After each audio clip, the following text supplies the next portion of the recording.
Lämpimästi tervetuloa tänne Ryhti-hankkeen loppuseminaariin sekä täällä salissa olijoille että siellä linjojen päässä oleville. Mukavaa, että tämä aihe on kiinnostanut ja täällä on todella mukavasti porukkaa paikalla. Mun nimeni on Paula Eskola ja olen Motivassa johtavana asiantuntijana ja juonnan nyt tämän tilaisuuden. Ja ennen kuin mennään tarkemmin ohjelmaan, niin pyydän tässä vaiheessa kansliapäällikkö Juhani Damskin toivottamaan kaikki tervetulleeksi ja avaamaan tilaisuuden. Ole hyvä. Kiitoksia.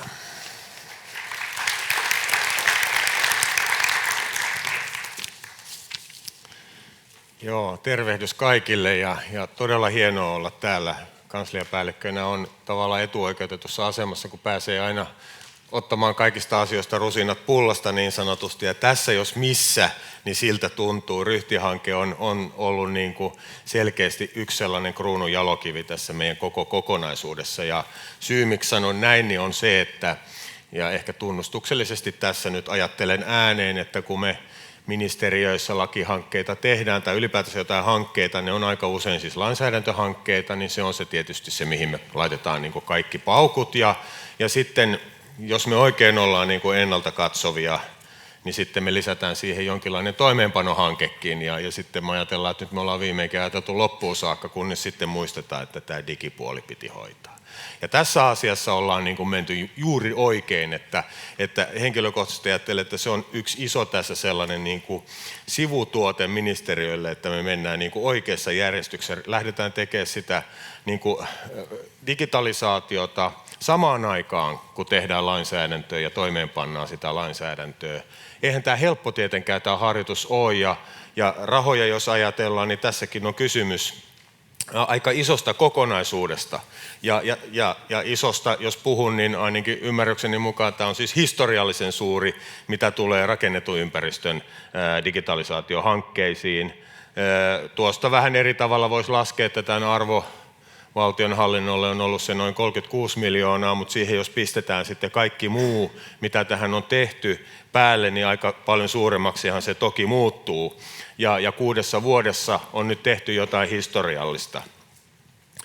Tuhansia ihmisiä on osallistunut tähän tavalla tai toisella ja tuoneet tähän työpanosta.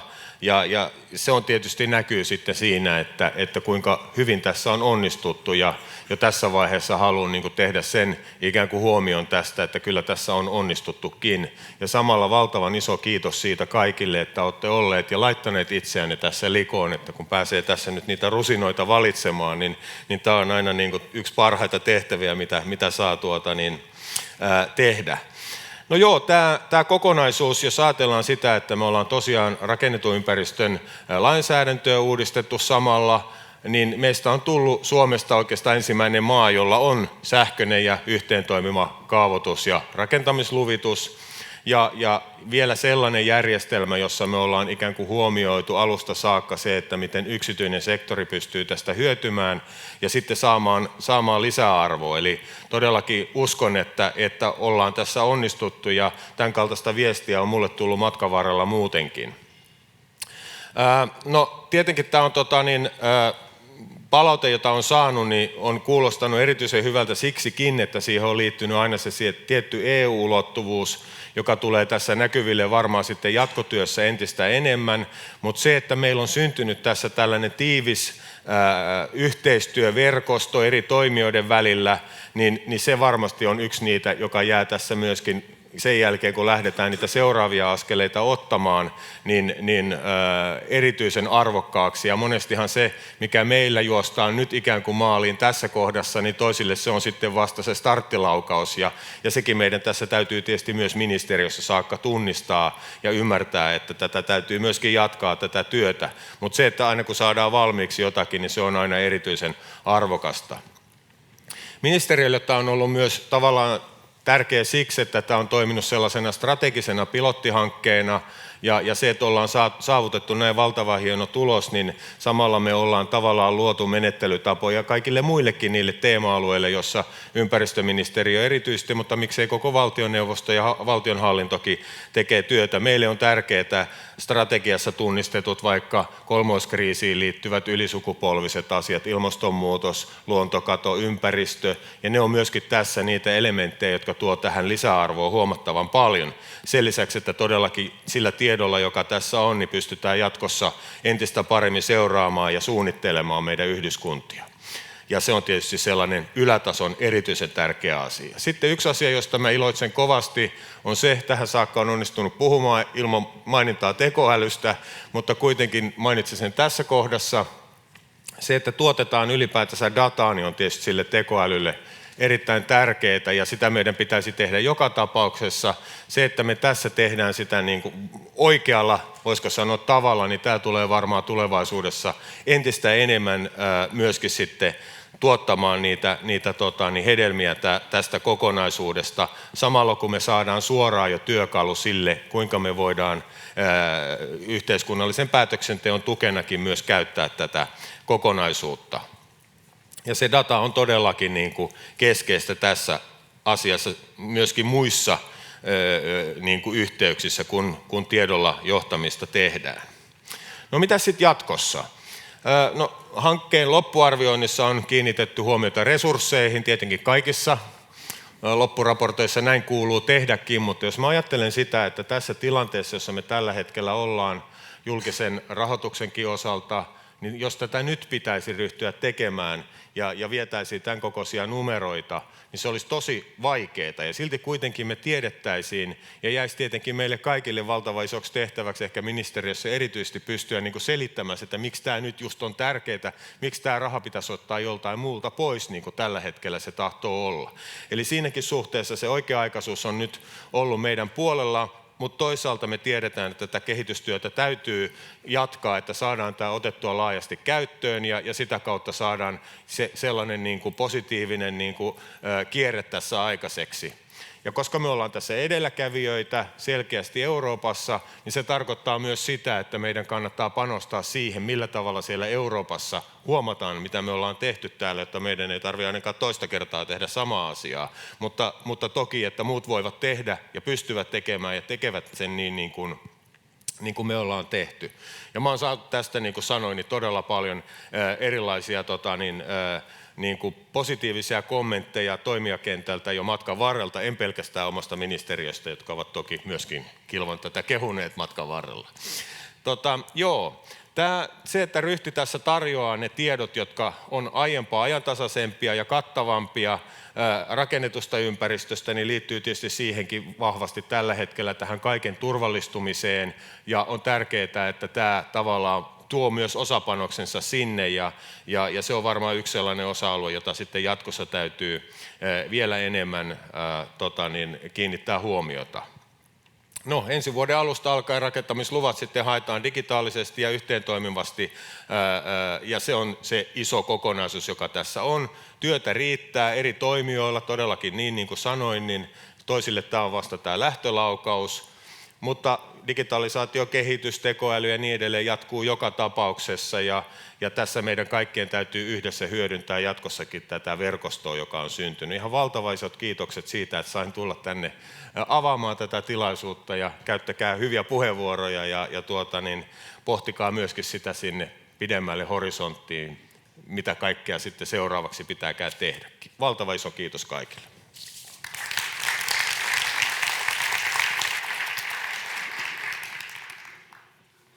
Kiitos paljon Juhanille innostavista sanoista, ja hienoa kuulla, että ollaan edelläkävijöitä myöskin niin kuin kansainvälisessä mittakaavassa.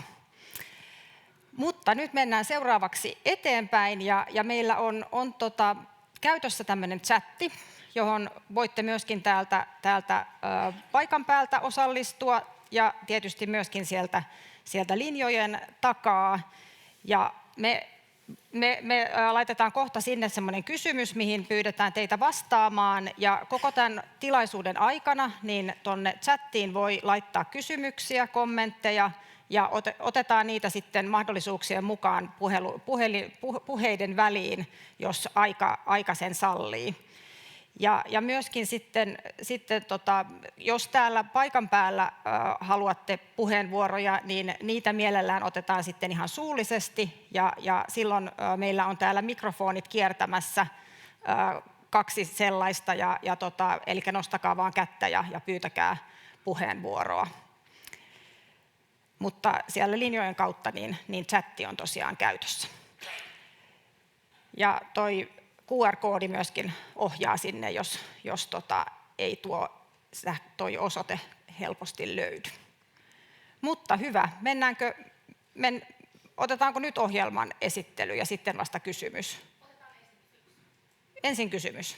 No niin, eli nyt tulee ensimmäinen kysymys.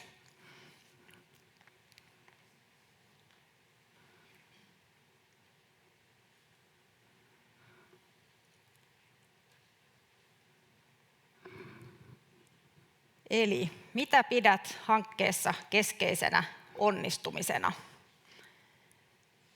Niin sinne saa nyt vastailla ja katsotaan sitten vähän ajan kuluttua niitä vastauksia. Ja tässä sillä välin kun vastailette, niin mä voisin tässä esitellä tätä päivän ohjelmaa. Eli meillä on tosiaan seuraavana sitten ohjelmapäällikkö Juhana Rautiaisen ja hankepäällikkö Päivi Malmin esitys, jossa käydään läpi sitä, että missä ryhti menee tällä hetkellä ja mitkä on sitten tulevaisuuden näkymiä. Ja sitten meillä on kaavoituspäällikkö Lohjan kaupungilta Kristiina Rinkinen, joka sitten puhuu aiheesta paperimaailmasta digiajatteluun, teoria ja käytäntö. Ja sitten meillä on vielä Mikael af Hellström, kehittämisen asiantuntija Verohallinnosta, kertoo yhteentoimivuutta edistämässä otsikolla. Ja sitten ennen kahvitaukoa viimeisenä meillä on erityisasiantuntija Aleksi Kopponen valtiovarainministeriöstä ja hänen otsikkonsa Rakennettu ajatteleva ympäristö vie yhteiskunnan uudelle tasolle. Ja sitten meillä on puolen tunnin kahvitauko 13.20 alkaen ja kahvitauon jälkeen sitten meillä on vielä paneeli jossa juontajana on VTT:ltä Tuija Pakkanen ja panelisteina meillä on sitten Pilvi Nummi, Tommi Arola ja Kaleva Latvala ja heidät esitellään sitten tarkemmin vielä myöhemmin. Ja paneeli tosiaan loppuu tuossa 14.20, jonka jälkeen sitten aletaan vetää yhteen tätä tilaisuutta ja sen jälkeen lopetellaan tuossa 14.30 ja sitten täällä paikalla olijat sen jälkeen vielä pääsevät vähän verkostoitumaan tonne viereiseen tilaan. Eli tämmöisellä ohjelmalla mennään ja tosiaan toimintaohjeista vielä, niin chatti on tosiaan käytössä, niin kuin jo aikaisemmin puhuttiin, ja tosiaan mielellään otetaan niitä kysymyksiä ja kommentteja sinne. Ja tosiaan tilaisuus striimataan ja tallennetaan, eli sen tallenteeseen pääsee sitten myöskin jälkikäteen katsomaan sitä linkistä, joka jaetaan, ja myöskin nämä kaikki esitykset jaetaan sitten jälkikäteen luettavana versiona. Ja jos on jotain teknisiä ongelmia, niin sitten voi olla Marjo Savinaiseen Motivasta yhteydessä, eli tuossa on se hänen sähköpostiosoitteensa. Eli tämmöisillä ohjeilla mennään eteenpäin ja nyt sitten seuraavaksi niin kutsuisin lavalle Juhana Rautiaisen ja Päivi Malmin. Juhana toimii Ryhti-hankkeen ohjelmapäällikkönä ympäristöministeriössä ja on ennen ministeriöaikaansa toiminut kaavoittajana kaikilla kaavatasoilla. Ja Päivi toimii ryhmäpäällikkönä Suomen ympäristökeskuksessa ja vetää Ryhdin kehitystä Sykessä. Olkaapa hyvä. Kiitos. Ja anteeksi, sanon täältä vielä nopeasti, että käydään ensin ne tulokset läpi, ja jos Juhana ja Päivi odottaa. Ei mitään hätää. Vielä ne tulokset. Joo, no katsotaan vielä ne läpi. sitten. Joo.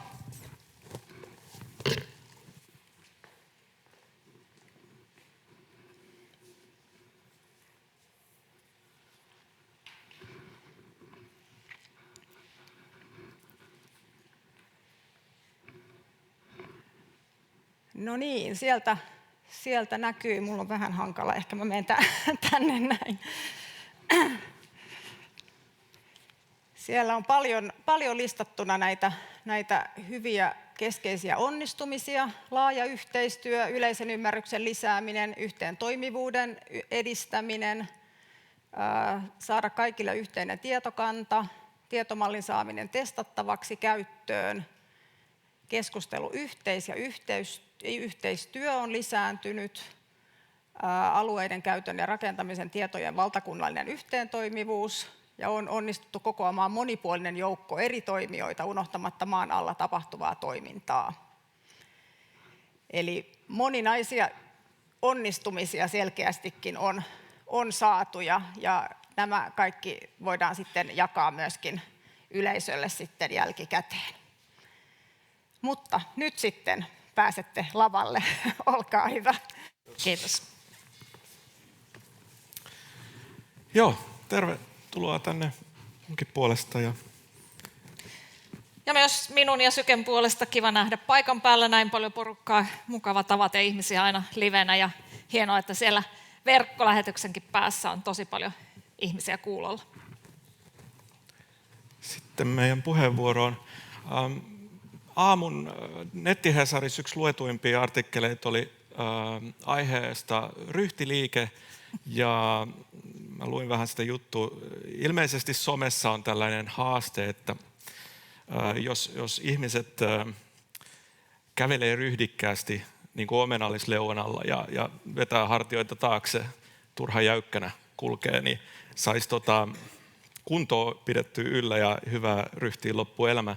Asiantuntija oli hyvin skeptinen tämän suhteen ja totesi, että tämä ei kyllä ole tieteellisesti todistettu millään tavalla. Ja somessa kuitenkin sitten tällaiset helpot kikat jotenkin leviää ja ihmiset uskoo niihin ehkä helposti, haluaa pikavoittoja elämänsä kuntoon ja kuntoon yllä, mutta kuitenkin asiantuntija korosti sitä, että kyllä se kuitenkin sitten lihaskunnon ylläpito ja kehittäminen ja vaatii työtä, että meillä kaikilla olisi hyvä ryhti. Niin myös tämä hanke, ei tässä hankkeessa mitään pikavoittoja ole. Tämä on vaatinut 6 vuotta hirveästi työpanosta, rahoitusta kaikilta tahoilta. Niin kuin alun perin tämä niin kuin lähti siitä, että Marinin hallitusohjelmaan tuli kirjaus siitä, että me kehitetään 2 tietovarantoa, johon rakennetun ympäristön prosessit tukeutuvat. Ja se 2 tietovarantoa näkyy vähän tässä kuvassakin. Että meillä olisi paikka kaavatiedoille ja sitten toinen rakennustiedoille. Ja sinänsä, jos hallitusohjelmaa katsoo, se on 4 vuotta aikaa toteuttaa se. Eihän tällaista mittavaa muutosta millään siinä ajassa pikavoitoilla saada aikaa. Ja tämä kuva tässä oli hyvin varhaisessa vaiheessa meidän hanketta, silloin kun Syke tuli mukaan toteuttaa tätä.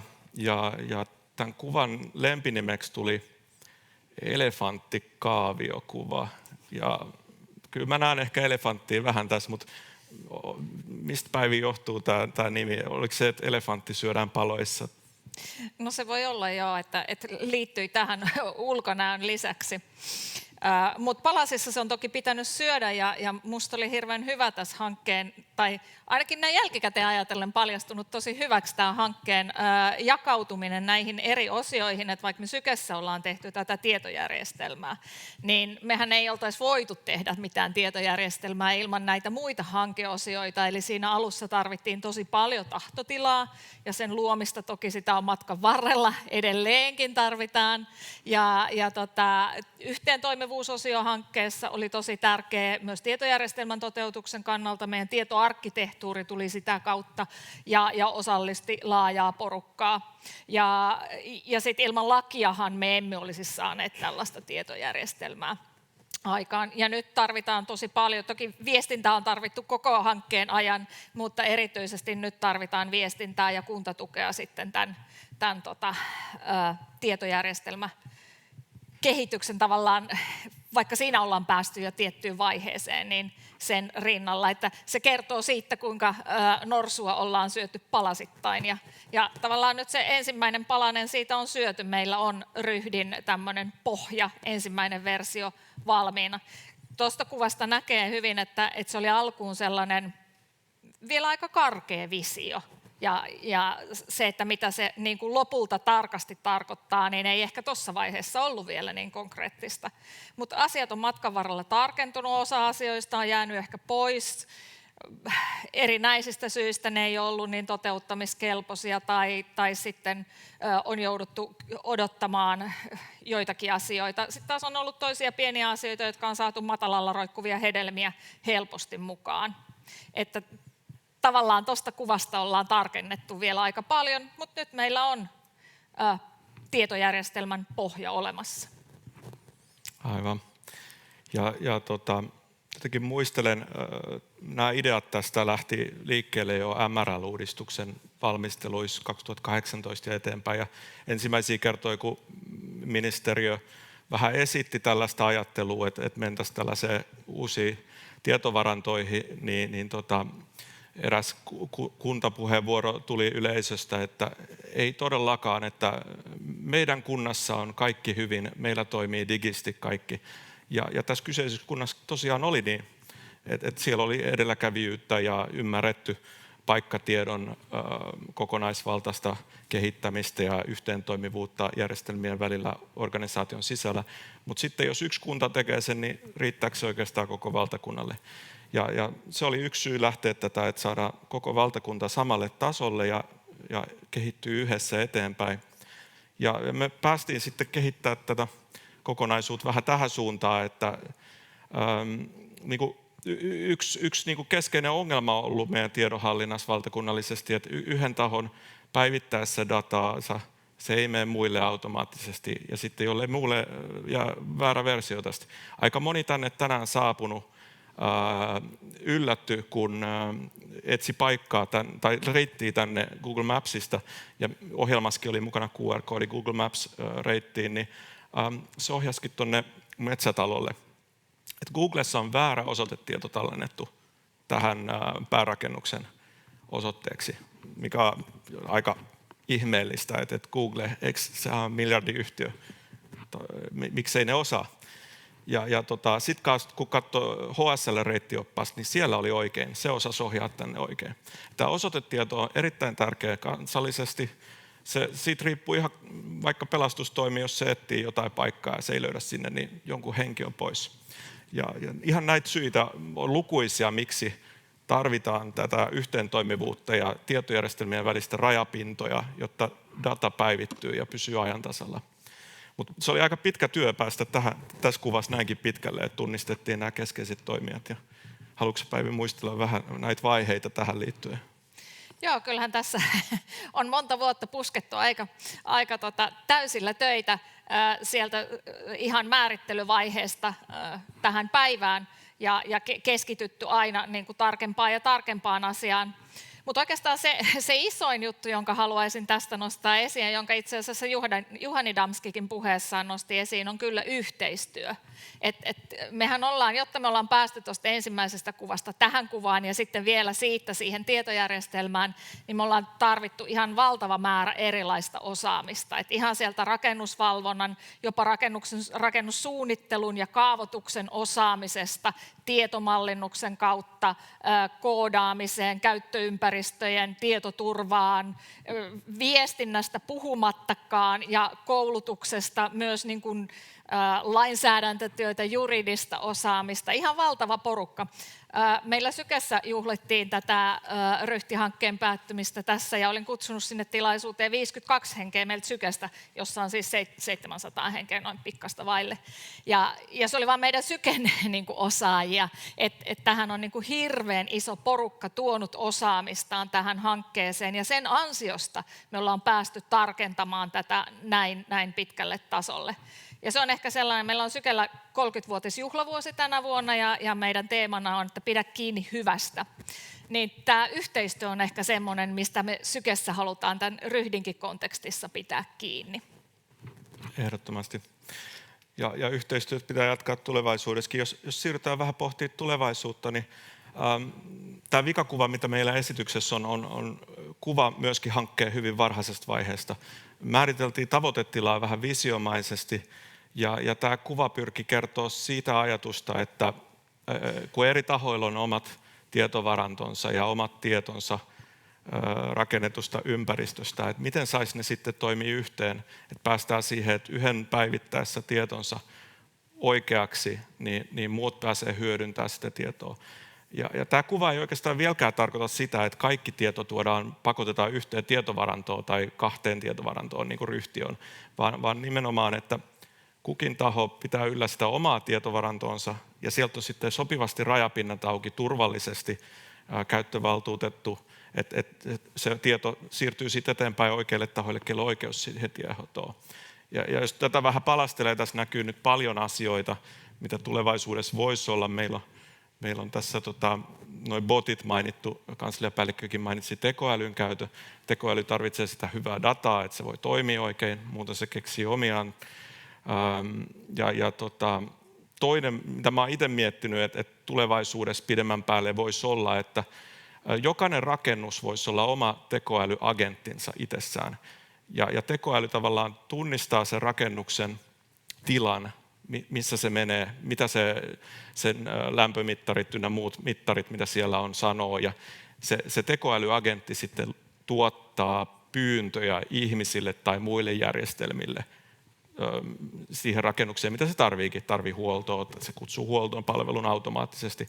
Sitten sieltä tulee joko robotti tai ihminen palvelee sitä tarvetta.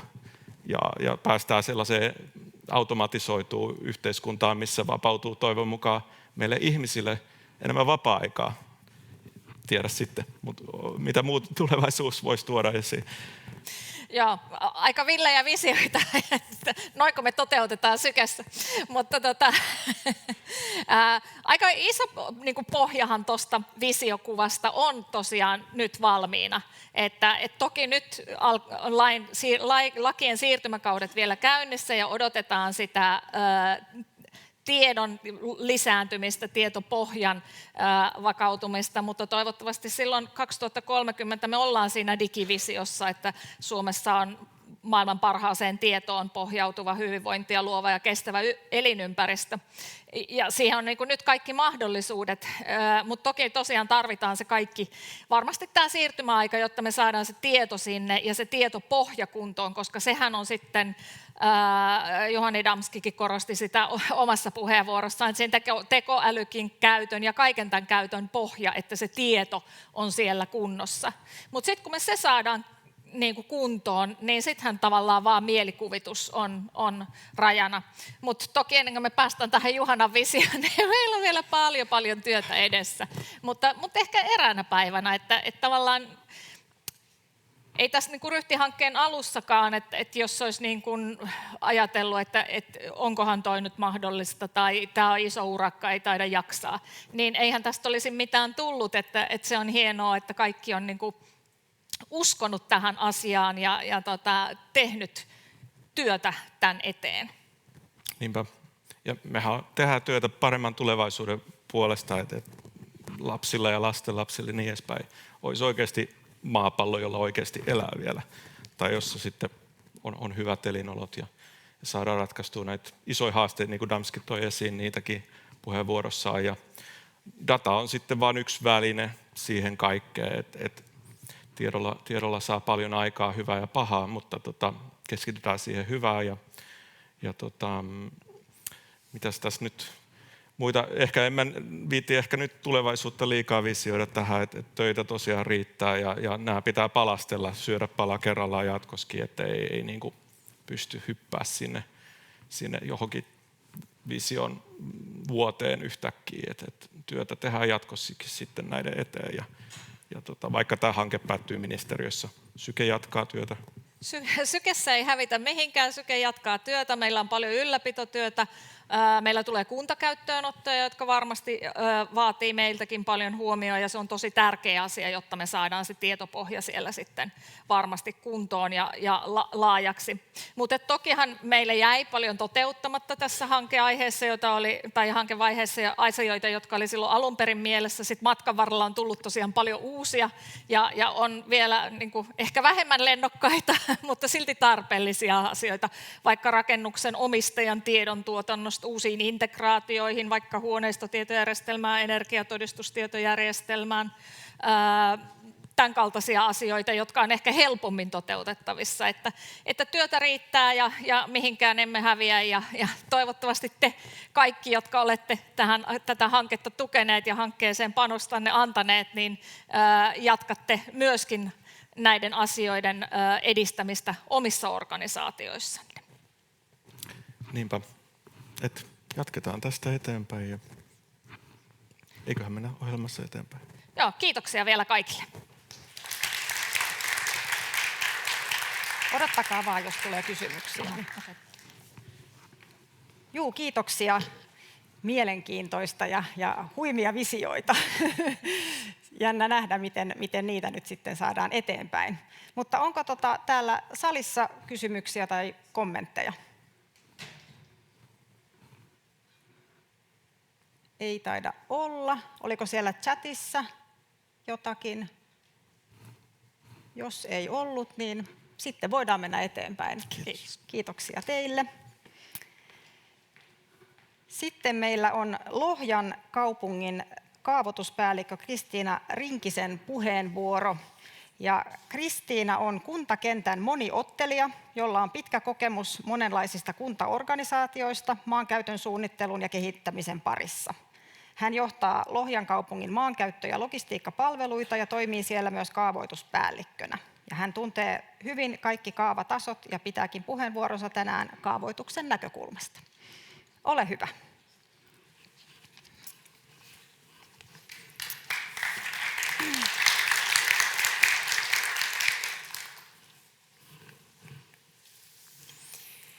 Kiitoksia. Ihan mahtavaa olla täällä. Kiitos luottamuksesta tämä tuntuu myös isolta vastuulta. Mä koen, että kunnathan on tämän ryhtikokonaisuuden ihan keskeinen, voi sanoa pääkäyttäjä ja päätuottaja. Ja haluankin täällä puhua tietysti yli 300 Suomen kunnan puolesta, enkä pelkästään Lohjan kaupungin näkökulmasta. Ja olen tätä varten jututtanut aika paljon kollegoita ja yhteistyökumppaneita, että jaammeko samanlaisia ajatuksia näistä asioista. Ja kunnat luonnollisesti, koska tuottaa paljon tässä tietoa, niin haluavat myös saada hyötyä tästä hankkeesta, niin koitan vastata sellaisiin kysymyksiin, mitä kutsuja on pyytänyt, että vastaillaan. Mutta aloitetaan ensin kuva-arvotuksesta. Mihin nämä liittyy tai mikä näitä asioita yhdistää? Uimarata ja hämähäkinverkko ja hillopurkit ja kumuluspilvet. Mä jätän teidät miettimään, mä palaan tässä puheenvuoron ehkä jälkipuoliskolla näihin asioihin. Mutta mulla on vähän semmoinen fiilis, että me ollaan, tai on vähän semmoinen déjà vu. Me eletään uudestaan samankaltaista tilannetta, kun oli ehkä noin 90-luvulla, kun ATK tuli kotiin ja konttoreihin. Ruutuvihko vaihtui ruutuun ja suunnittelupöydällä, piirustuspöydällä siirryttiin muoveista ja partakoneenteristä sitten bitteihin.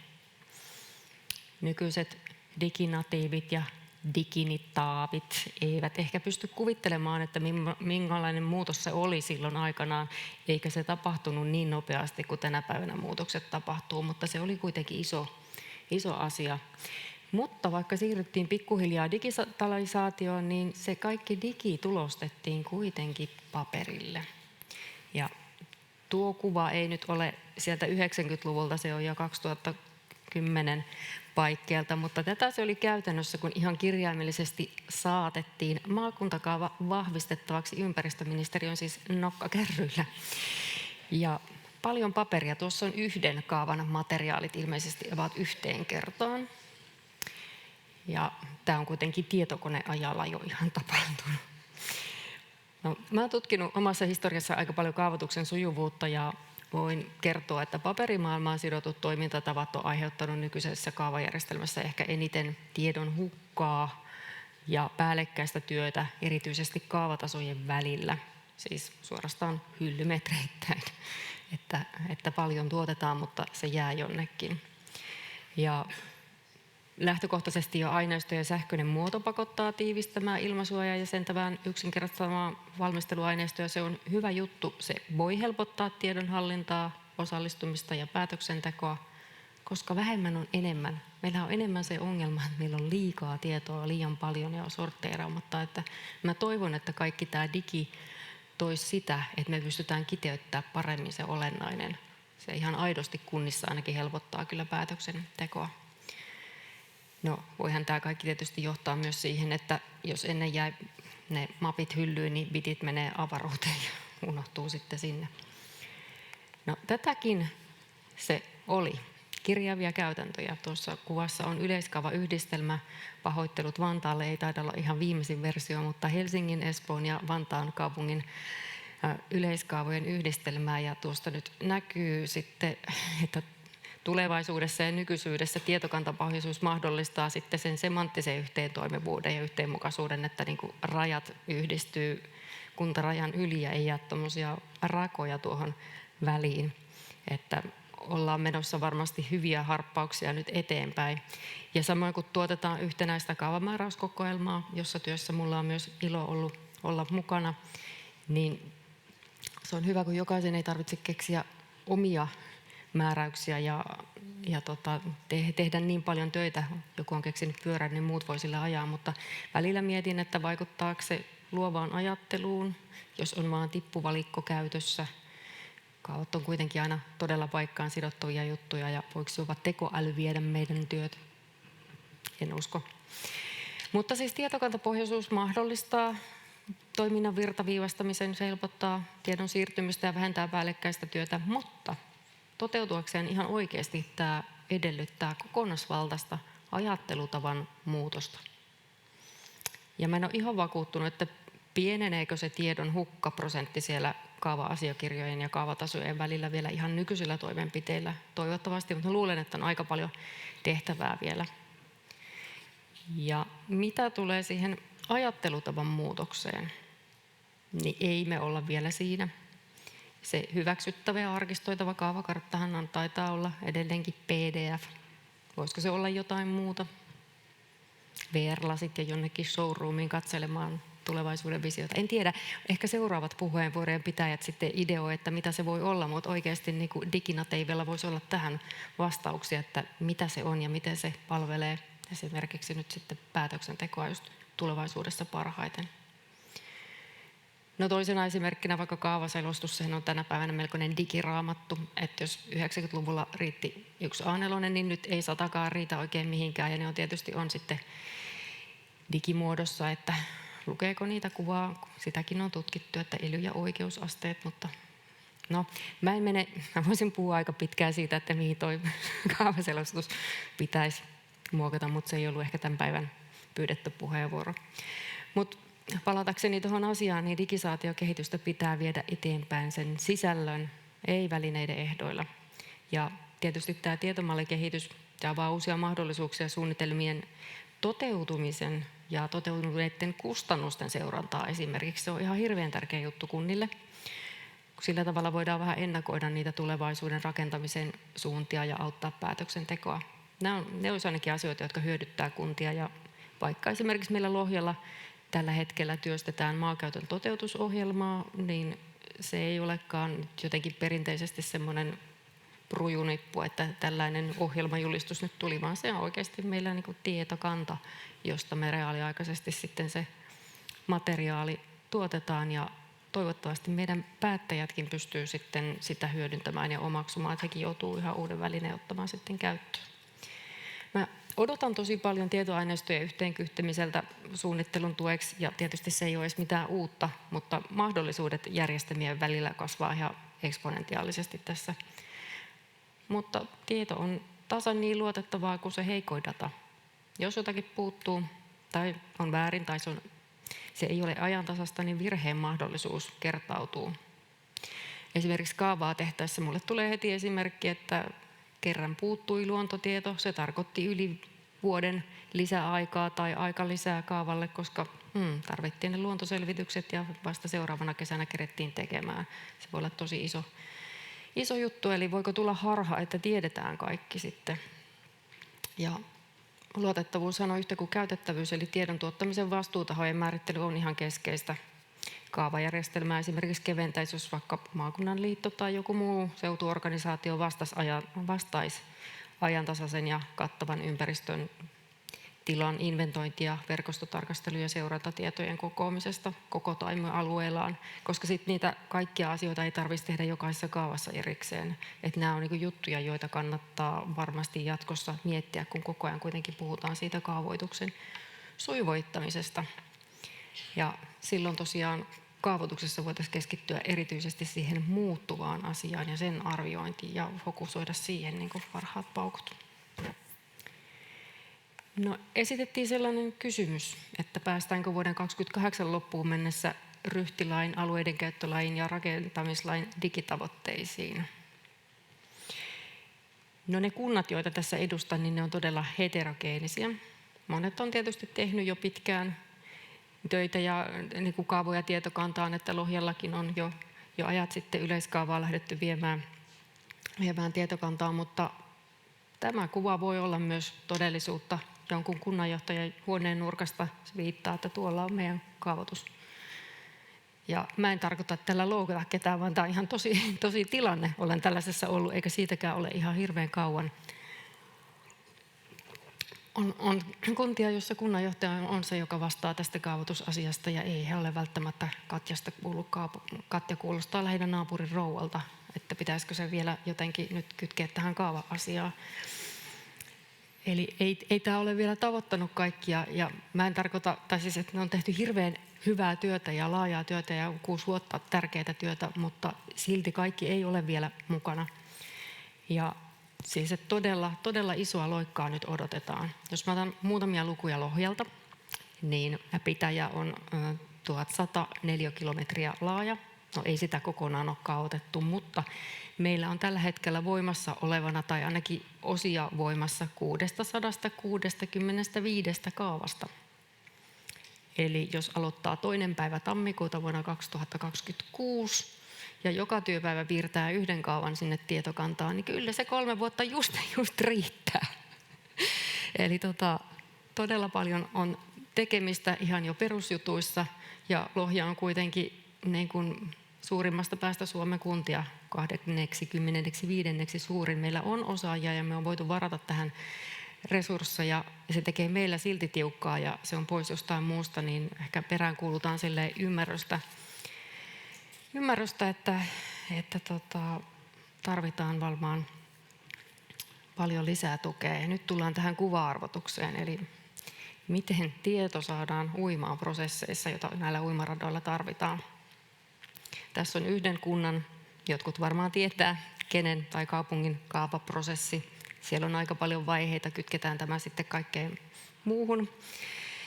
Ja sitten seuraavaksi tulee se hämähäkiverkko, eli kun ne uimarata-asiat sovitellaan yhteen monen muun uimaradan ja vaikkapa kunnan prosessin kanssa jo pelkästään, niin tässä ei siis ole tarkoituskaan, että voitte lukea, mitä tuolla lukee, vaan näette, että nämä todella kytkeytyy moniin juttuihin jo pelkästään kunnan sisällä. Ja tarkkaan kun katsoo, niin siellähän on ne säilöntäpurkit ja pilvetkin mukana. Eli tämmöistä puhetta on nyt kunnissa kuulunut tietysti tosi paljon. Ja mä näen tässä ihan älyttömästi mahdollisuuksia pelkästään kunnan sisällä, mutta myös ulospäin. Siitä varmaan seuraavat puhujat puhuu sitten enemmän. Mutta mä näen myös tosi ison määrän työtä ja paljon myös virheen mahdollisuuksia. Eli ajattelin, että tarvitaan paljon armoa ja aikaa. Jo vanha kansa tietää, että mitä tulee hätäillen, eli mieluummin tehdään kerralla kunnolla kuin sitten uudestaan. Ja on ollut tosi upeaa, että tässä ryhdin myötä on ollut rahoitusta tarjolla. Sitä tietysti kerkesi ja osasi hakea ne, jotka on nohevimpia ja on jo tehnyt paljon ja tiesi mitä hakee ja mihin sen tarvii. Ja tiedän, että on pieniä kuntia, jotka ei ehkä esimerkiksi löytänyt edes kumppania, kenen kanssa olisi voinut hakea sitä apua tai olla muutenkin konsulttityön varassa. Konsultitkin tarvitsevat tietysti tätä opetusta ja opastusta ja muuta, mutta haluan tuoda sen esiin, että kunnat on hyvin eriarvoisessa asemassa. Ja tässä on paljon tekemistä ja vastauksena kysymyksiin, niin kyllä tarvitaan tämän jälkeenkin sparrausapua, keskinäistä verkostoitumisapua. Ei välttämättä niin hirveästi lakeja, vaan tukea, koska se kokonaisuushan on sitten täsmälleen niin toimiva kuin se, niin kuin ne puuttuvat kunnat sieltä. Ja siitä erityiset kiitokset tietysti Ryhti-hankkeelle myös, että esimerkiksi verkkosivut on ihan todella upeat ja kattavat ja selkosuomella kirjoitettu, että se on harvinaisen hieno esimerkki siitä, että kyllä sitä tietoa saa, jos vaan tietää, että pitää Katjasta hakea jotain tietoa. Ja ihan lopuksi mä haluan muistuttaa, että se tärkein juttu on kuitenkin se, pidetään niin kuin mielessä, että meidän pitää saada aikaan laadukasta ja toimivaa ympäristöä ja rakentamista. Ja mä päätän tämän nyt kuva-arvotukseen. Kunnia ei kuulu minulle, vaan tämä on somesta napattu ja en ole ihan varma, että kenelle se kunnia kuuluu, joten kiitos ja anteeksi sinne bittien avaruuteen. Mutta tämä rakennus, josta kuva on ajalta ennen tietomalleja, mutta jos joku kysyy, että mihin niitä tietomalleja tarvitaan, niin tähän. Tuossa kuvassa on kuulemma siivouskeskuksen jatkuvasti tukossa ollut viemäri ja tietomallilla ei olisi ehkä päädytty tuohon. Joten näihin kuviin ja tunnelmiin kiitos paljon ja tästä on hyvä jatkaa yhteistyötä. Kiitos.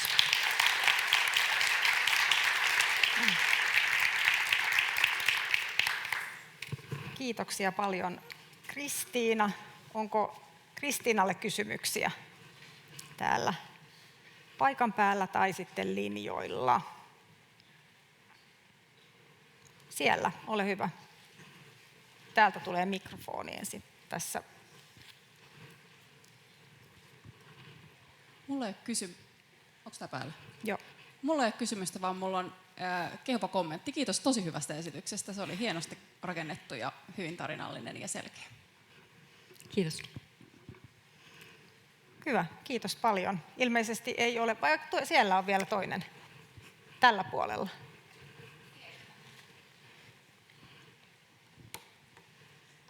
Joo, Pilvinummi Aalto-yliopistosta. Kiitos Kristiina, tosi hyvä esitys. Mainitsit tuossa ajattelun muutoksen. Mulla on omia ajatuksia siitä, mitä se tarkoittaa, ja sun esityskin avasi sitä jollain tavalla epäsuorasti, mutta haluaisitko vielä täsmentää, että minkälaista ajattelun muutosta tarvitaan?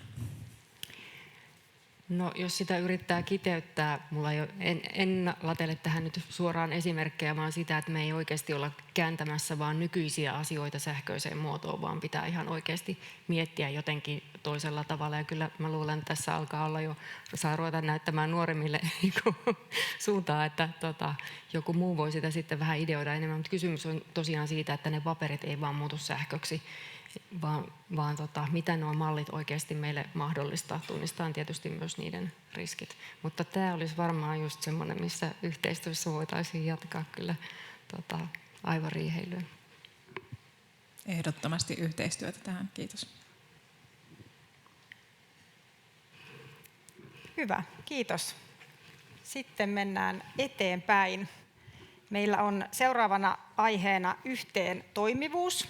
Ja meillä on puhujaksi tulossa Mikael af Hellström, ja hän on toiminut eri kehittämistehtävissä Verohallinnossa jo 3 vuosikymmenen ajan. Kotiorganisaationsa ulkopuolella Mikael on osallistunut useisiin digitalisaatiota edistäviin ja hyödyntäviin poikkihallinnollisiin hankkeisiin sekä Suomessa että kansainvälisesti. Ja erikoisalanaan Mikael nostaa esiin yhteentoimivuuden, korostaen etenkin semanttista yhteentoimivuutta eli tiedon jakamista toimijoiden kesken yhteisesti ymmärretyssä muodossa. Ja ryhtikontekstissa Mikaelin panos näkyy etenkin yhteentoimivuusmenetelmän ja alustan aktiivisessa hyödyntämisessä rakennetun ympäristön tietojärjestelmiä määritettäessä. Ole hyvä, Mikael.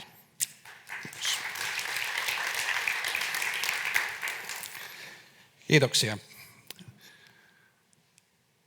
Joo, ne jotka tuntee meikäläisen varmasti arvaskin, että ei se Mikke tänne yhteentoimivuudesta tule kertomaan, vaan nimenomaan semanttisesta yhteentoimivuudesta. Eli tässä eurooppalaisessa viitekehyksessä, jossa yhteentoimivuudesta puhutaan, niin on 4 kerrosta, joita Ryhti-hankkeessa on edistetty, ja nimenomaan tämä semantiikkapuoli on nyt sitten sen erikoisala, joten tämä puheenvuoroni on tämmöinen historiallinen katsaus oikeastaan siihen semanttisen yhteentoimivuuden edistämiseen ihan Miten päästiin siihen ryhtihanketilanteeseen ja sitten kerron vielä, että mitä tässä on muuta meneillään itse asiassa parhaillaan, jossa ryhtihankkeessa tehdyt asiat toimii hyvänä selkänojana. Eli aina voi viitata siihen, että hei, ympäristöministeriön hallinnon alalla siellä rakennetussa ympäristössä on tehty näin, voitaisiko mekin tehdä.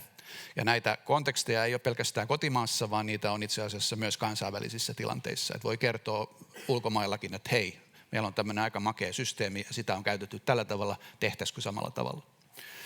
Eli esityksen sisältö, lyhyt aika, mä oon aika vauhdikas tässä, mutta halusin nostaa nämä kaikki asiat esille. Eli vähän taustaa, miten päästiin siihen, että meillä oli ryhtiin alkaessa välineet ja menetelmät tämän homman hoitamiseksi. Ja sitten kerron vähän, mitä rinnakkaista on tehty nyt viime aikoina kansallisesti, mutta etenkin tämä kansainvälinen ulottuvuus on nyt todella mielenkiintoinen ja siihen nostin muutaman asian, jossa olen siis itse ollut aktiivisesti mukana edistämässä näitä. Tämmöinen häksväkköräkuva ei pysähdytä tähän sen enempää. Tässä on, voitte jälkikäteen katsella, kun saatte aineiston, että mitä kaikkea liittyy tähän. Tässä on ikään kuin historiallinen aikajana. Semanttista yhteentoimivuutta aluksi harmaassa tuolla vasemmalla. Lähdettiin edistämään enemmän teknisestä näkökulmasta. Puhuttiin XML-rakenteista ja niiden ymmärtämisestä ja muuta tällaista. Sitten 2010 suunnilleen ryhdyttiin keskustelemaan, että hetkinen, se XML on vain yksi formaatti, pitäisikö itse asiassa puhua enemmän metatiedoista noin yleisesti, eli luodaan metatietoformaatti sille, että tietoa voidaan kuvailla ja sitten käyttää erilaisissa teknisissä muodoissa. Ja se, mikä oikeastaan niin kuin pelasti tämän tilanteen, oli sitten se, että saatiin todellakin aikaiseksi YTI-kärkihanke Sipilän hallitusohjelmassa, eli 2016-2018 tuli sitten rahaa toteuttaakin näitä suunnitelmia tuosta metatietoalustasta, ainakin siltä osin, kun se liittyy semanttiseen yhteentoimivuuteen. Eli siellä taustalla siis, missä mä oon ollut itsekin mukana jo 2000-luvun alussa, oli näitä 2 JHS-suositusta, 175 ja 170. Tästä lähdettiin liikkeelle. Eli mistä oli kyse? 175 puhuu sanastotyöstä ja 170 puhuu XML-skeemoista. Ja haluttiin luoda ikään kuin tämmöinen silta, määritellään käsitteitä sinne sanastopuolelle ja hyödynnetään niitä teknisissä rakenteissa silloin, kun jaetaan tietoa organisaatioiden välillä. Ja puhuttiin silloin yksipuolisesti XML:stä. No aika nopeasti päästiin sitten siihen, että todettiin, että tämä on ehkä vähän liian teknologisrajoitteinen ja pitää laajentaa sitä skouppia, jolloin ryhdyttiin sitten siinä metatietopalvelusuunnittelun yhteydessä keskustelemaan semanttisen yhteentoimivuuden viitekehyksestä. Ja mikä se on? No se on käytännössä se, mitä on tänä päivänä siellä yhteentoimivuusalustalla käytössä. Eli on sanastotyöväline, määritellään käsitteitä, niitä käsitteitä hyödynnetään, niillä voidaan kuvata jotain käsitemallia, mutta niitä hyödynnetään myös, kun laaditaan niitä tietokomponentteja, eli luokkia ja ominaisuuksia. Ja myös koodistojen laatimessa voidaan hyödyntää niitä sanastokäsitteitä, jossa se tieto on määritelty. Ja tästä päästään eteenpäin sitten näihin soveltamisprofiileihin. Application profile kääntyy tämmöiseksi suomenkieliseksi termiksi, ja ne on nyt niitä yksittäisiä tietomalleja sitten, jos on jotain tiettyä tietoa, mitä halutaan rajapintojen välityksellä jakaa organisaatioiden välillä. Eli käytännössä sitten vasta tässä vaiheessa tullaan siihen tekniikkaan, ja tekniikka voi sitten edelleen olla XML, mutta enenevässä määrin ehkä JSON ja jopa JSON LD:tä, eli linked dataa. YTI-hanke mahdollistajana pari sanaa siitä, koska se oli kyllä hieno hanke. 2016 alkoi ja todellakin sitä metatietopalvelua suunniteltiin. Tämä tuli semmoiseen aikaan, kun puhuttiin paljon, että pitäisi tämmöistä once only-periaatetta viedä läpi viranomaistasolla. Eli once onlyhan perustuu siihen ajatukseen, että asiakkailta, kuntalaisilta, kansalaisilta, yrityksiltä viranomaiset eivät kysy tietoa kuin kerran. Ja sitten jos joku viranomainen on kysynyt tiedon, ja se on edelleen ajankohtainen, niin toinen viranomainen voi pyytää sitä tietoa siltä toiselta viranomaiselta. Mutta miten me tiedetään, mitä on pyydetty, mitä niissä tietojärjestelmissä on, niin silloin tullaan siihen kuvausongelmaan, eli semantiikkaongelmaan. Pitäisi käyttää yhteisiä semanttisia kuvauksia siitä tiedosta, jotta voidaan varmistua, että esimerkiksi verohallinto kerää samaa tietoa kuin mitä Kela tarvitsee. Eli tässä on sitten just tämä YTI-hankkeen sloganit, mitä piti tehdä. Viranomaiset voivat hyödyntää saumattomasti ja monipuolisesti jo käytössä olevaa tietoa ja yhteisen tiedonhallinnan asioista asiakkaalta, kansalaisilta, kuntalaisilta, yrityksiltä kysytään tietoa vain kerran. Ja tässä YTI-hankkeessa oli 5 työpakettia ja nostaisin etenkin tuon 4 esiin tässä. Eli silloin oli tehty jo sitä metatietopalvelusuunnittelua, mutta ei ollut rahaa ja rahoitusta. YTI-hanke toi sen ja mahdollisti, että voitiin keskittyä kehittämään tämmöistä menetelmää yhteentoimivuudelle, nimenomaan sille semanttiselle yhteentoimivuudelle ja sitten välineet, eli niin sanottu yhteentoimivuusalusta. Ja se pystyttiin silloin toteuttamaan tällä rahoituksella. Ja tässä on muutama vielä kuvaus siitä, miten se ajateltiin silloin YTI-hankkeen yhteydessä ihan alkuvaiheessa, että mikä tämä menetelmä on ja mitä ne välineet ovat. Eli hyvä juttu, päästiin rakentamaan välineitä. No sitten herää kysymys, että missä niitä piti hyödyntää. Ja rinnakkain tämän välineistön ja menetelmän luomisen yhteydessä mietittiin hallintamallia koko yhteiskunnalle. Että okei, että missä tilanteessa ja kenen toimesta pitäisi laatia näitä semanttisesti yhteentoimivia tietokuvauksia. Ja tässä on muutamia lainauksia vanhoista valtiovarainministeriön kalvoista. Ajateltiin näin, että pitäisi luoda kansallisen tason yhteisiä määritysryhmiä, koska on paljon asioita ja tietoa, joka on yhteistä kaikille toimijoille. Puhutaan henkilöistä, organisaatioista, paikkatiedosta ja muusta tämmöisestä. Että se olisi sitä yhteistä ylätason tietomääritystä. Ja sitten tullaan tuonne kohdealue- tai tietoaluekohtaisiin määrityksiin. Ja siellä on heti ensimmäisenä näkyy, että rakennettu ympäristö tunnistettiin yhdeksi osa-alueeksi, jossa kannattaisi tämmöistä työtä tehdä. Ja kaikki nämä määritykset valuaisi sitten tuonne yhteentoimivuusalustalle. Eli käytettäisiin samoja työvälineitä ja samoja menetelmiä. Hallintamalli luotiin tässä vaiheessa ja pyrittiin edistämään, ja tämä hallintamallikuva on aika monimutkainen, mutta siinä on vain kerroksellisesti se, että meillä on ylimpänä kerroksena myös kansainvälinen taso, eli jos on tarvetta, niin huomioidaan myös se, miten nämä asiat on määritelty kansainvälisesti. Jos tunnistetaan, että jollain alueella on syytä vaihtaa tietoa myös rajat ylittävästi, esimerkiksi EUn sisällä tai globaalisti, niin noudatetaan silloin kansainvälisiä standardeja. Ja sitten valutaan alaspäin, kansallisella tasolla tehdään yhteisiä määrityksiä kaikkien käyttöön, ja tietoaluetasolla tehdään sitten sitä omaa domain-kohtaista määritystyötä, joka sitten valuu tonne alas toimintaan, organisaatioihin ja niiden väliseen tietojen vaihtoon. Tämä oli nyt se malli. Hirveän paljon ei valitettavasti kyllä, pakko sanoa, saatu aikaiseksi, mutta onneksi oli rakennettu ympäristö. Eli kiitos puheen rakennetulle ympäristöministeriölle. Tässä on yksi kuva, vaan nostan esiin tässä, joka oli silloin alkuvaiheessa. Antti Autio taisi olla tekemässä kokonaisarkkitehtuurikuvausta tälle rakennetun ympäristön kokonaisuudelle. Ja tämä kuva on jäänyt mun esityksiin ikuisiksi ajoiksi, koska tässä on se tärkeä juttu, ei ole se mitä siinä on, vaan että siinä on noita sinisiä viivoja. Eli kaikki siniset nuolet on niitä tietovirtoja eri toimijoiden ja roolien välissä. Ja ne on ylätasolla kuvattu, mutta heti jos ajatellaan, että pitäisi mennä syvemmälle katsoa, että mitä siellä liikkuu oikeasti, niin tullaan siihen, että hetkinen, kuka määrittelee tämän tiedon niin, että se olisi ymmärrettävissä. Jos joku tuolla vasemmalla laidalla tarvitsee samaa tietoa kuin tuolla oikealla laidalla, niin hetkinen, nämähän tulee jostain omista tietojärjestelmistä, ei se ole yhteen toimivaa semanttisesti. Eli tarvitaan joku mekanismi, millä tämä harmonisoidaan tämä tieto. Ja silloin ehdotettiin että ruvetaan noudattamaan sitä yhteentoimivuusmenetelmää ja käytetään niitä välineitä. Eli tehdään ensinnäkin julkisen hallinnon yhteistä sanastoa, mutta myös rakennetun ympäristön puolelle tietoalueen sanastoa, useita sanastoja. Ja sitten laaditaan tämmöinen tietokomponenttikirjasto, hyödynnetään julkisen hallinnon tietokomponenttikirjastoa, jossa on niitä ihan yleispäteviä käsitteitä. Ja sitten rakennetun ympäristön puolelle tehdään rakennusta, kiinteistöä, maankäyttöä, mitä nyt rajataankaan tämä asia, niin tehdään niitä määrityksiä sinne. Ja koodistoja tietysti myös, ja sitten kohdealue X, eli jos mulla on vaikkapa isännöitsijätodistus, on semmoinen tietokokonaisuus, joka halutaan määritellä, niin se hyödyntää näitä komponentteja näistä eri kirjastoista. Näin, ja tätä ryhdyttiin sitten oikeasti noudattamaan, ja se hyvä juttu se, mutta näitä pitäisi noudattaa muuallakin. Ja mä oon käyttänyt nyt viimeiset 10 vuotta siihen, että olen markkinoinut tätä asiaa myös itse asiassa. Ensin koen, että sain sen onnistumaan, että meillä oli hyvä yhteistyö YM:n kanssa silloin just ennen Ryhti-hanketta 18-19.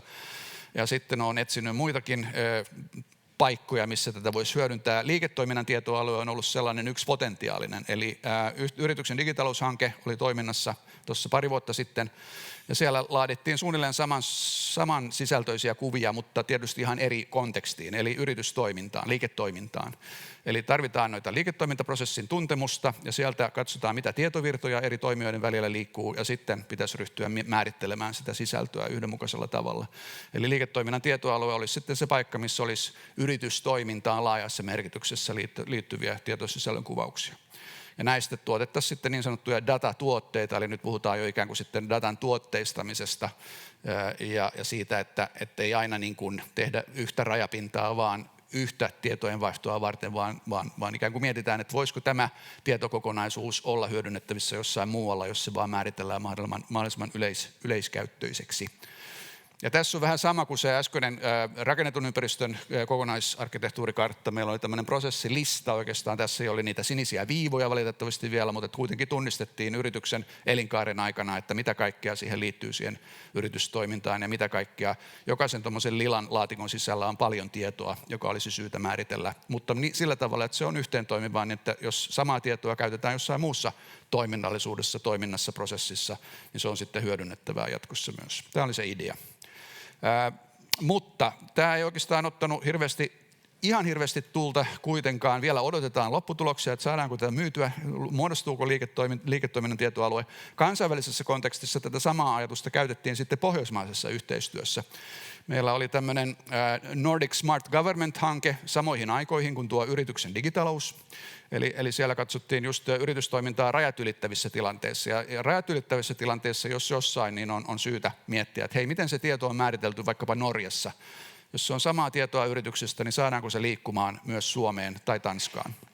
Ja me tehtiin sitten yhteentoimivuusmenetelmällä, sain myytyä sinne, että hei, käytetään tätä Suomen menetelmää ja käytetään Suomen Y-alustaa.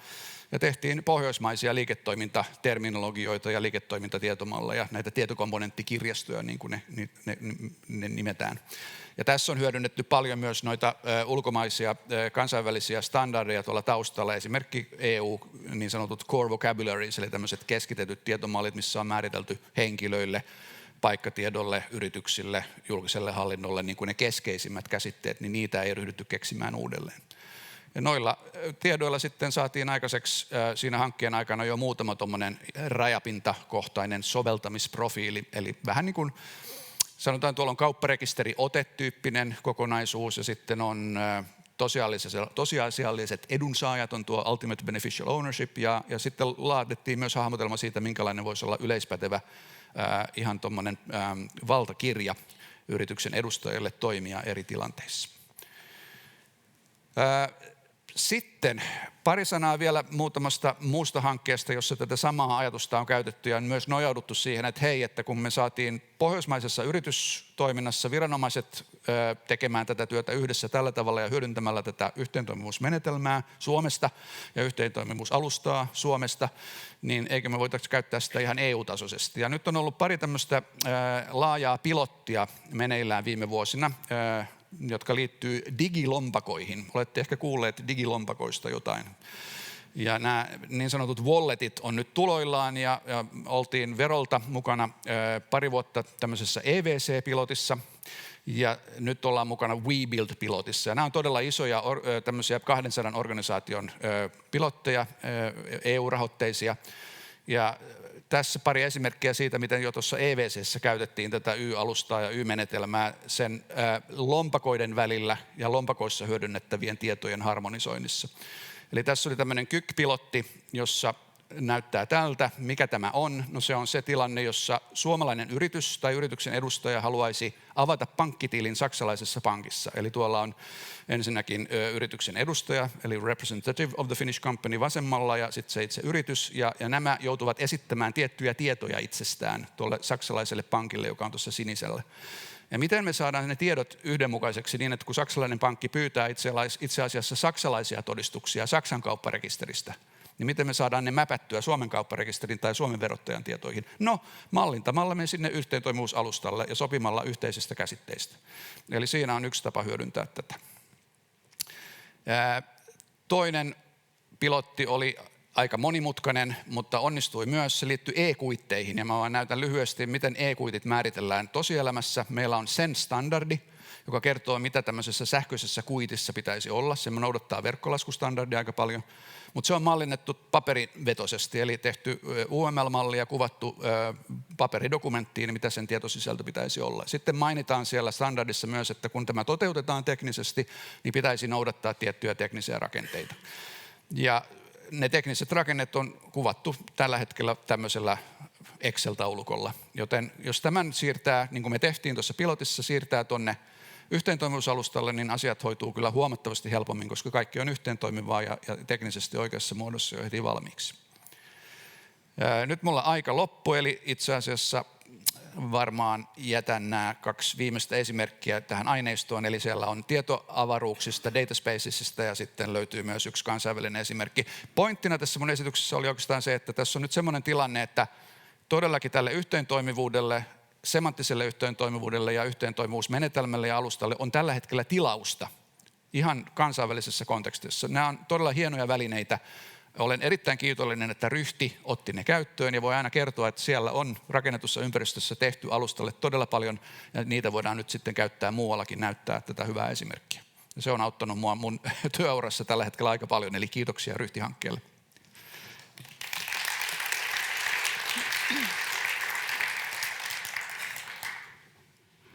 Joo, kiitos paljon. Siinäpä olikin huimia esimerkkejä ja kauhea määrä. Mietin itse sitä, että mitä sun mielestä nyt pitäisi tehdä seuraavaksi, että näitä nyt niin kuin sitten saadaan, kun tässä oli aika paljon tämmöisiä pilotteja, niin miten niitä saataisiin sitten skaalattua ja niin kuin sitä osaamista nyt sitten laajennettua eteenpäin? Joo, siis minäkään en maininnut äskeisessä puheenvuorossa, joku taisi sanoa, että ei sanonut tekoäly-sanaa ääneen, mutta että kyllä se tekoäly nyt kannattaa sanoa ääneen, että tässä on siinä keskustelussa, johon mä olen ajautunut selkeästi, niin nämä yhteentoimivuusmenetelmä ja yhteentoimivuusalusta on työkaluja sille, että me voidaan määrittää nyt tietoja sillä tavalla, että se hyödyttää todella sitten sitä tekoälyä sekä näitä agentteja, jotka haluaa löytää sitä oikeaa dataa, plus myös sitten ihan kun niitä kielimalleja koulutetaan. Eli meillä on siellä pohjalla jonkinnäköinen semanttinen pohja, ontologia tai miksi sitä haluaa kutsua, joka selittää sen tiedon, mitä sitten käsitellään. Niin tämä on nyt yksi semmoinen avaus, mihin kannattaa kiinnittää huomiota. Ja toinen aihealue on nämä faktalompakot, digilompakot, walletit, jotka on tuloillaan. Ne ei ole vain välineitä sille, että me esitetään esimerkiksi ajokortti sähköisessä muodossa tai jotain muuta, vaan ne on myös todellakin työkaluja sille, että tieto saadaan liikkumaan luotettavassa muodossa, turvallisessa muodossa ja semanttisesti ymmärrettävässä muodossa toimijoiden välillä. Eli näihin kannattaa kiinnittää lähiaikoina huomiota. Hyvä, kiitos. Tuleeko vielä täältä kysymystä tai kommenttia? Sieltä.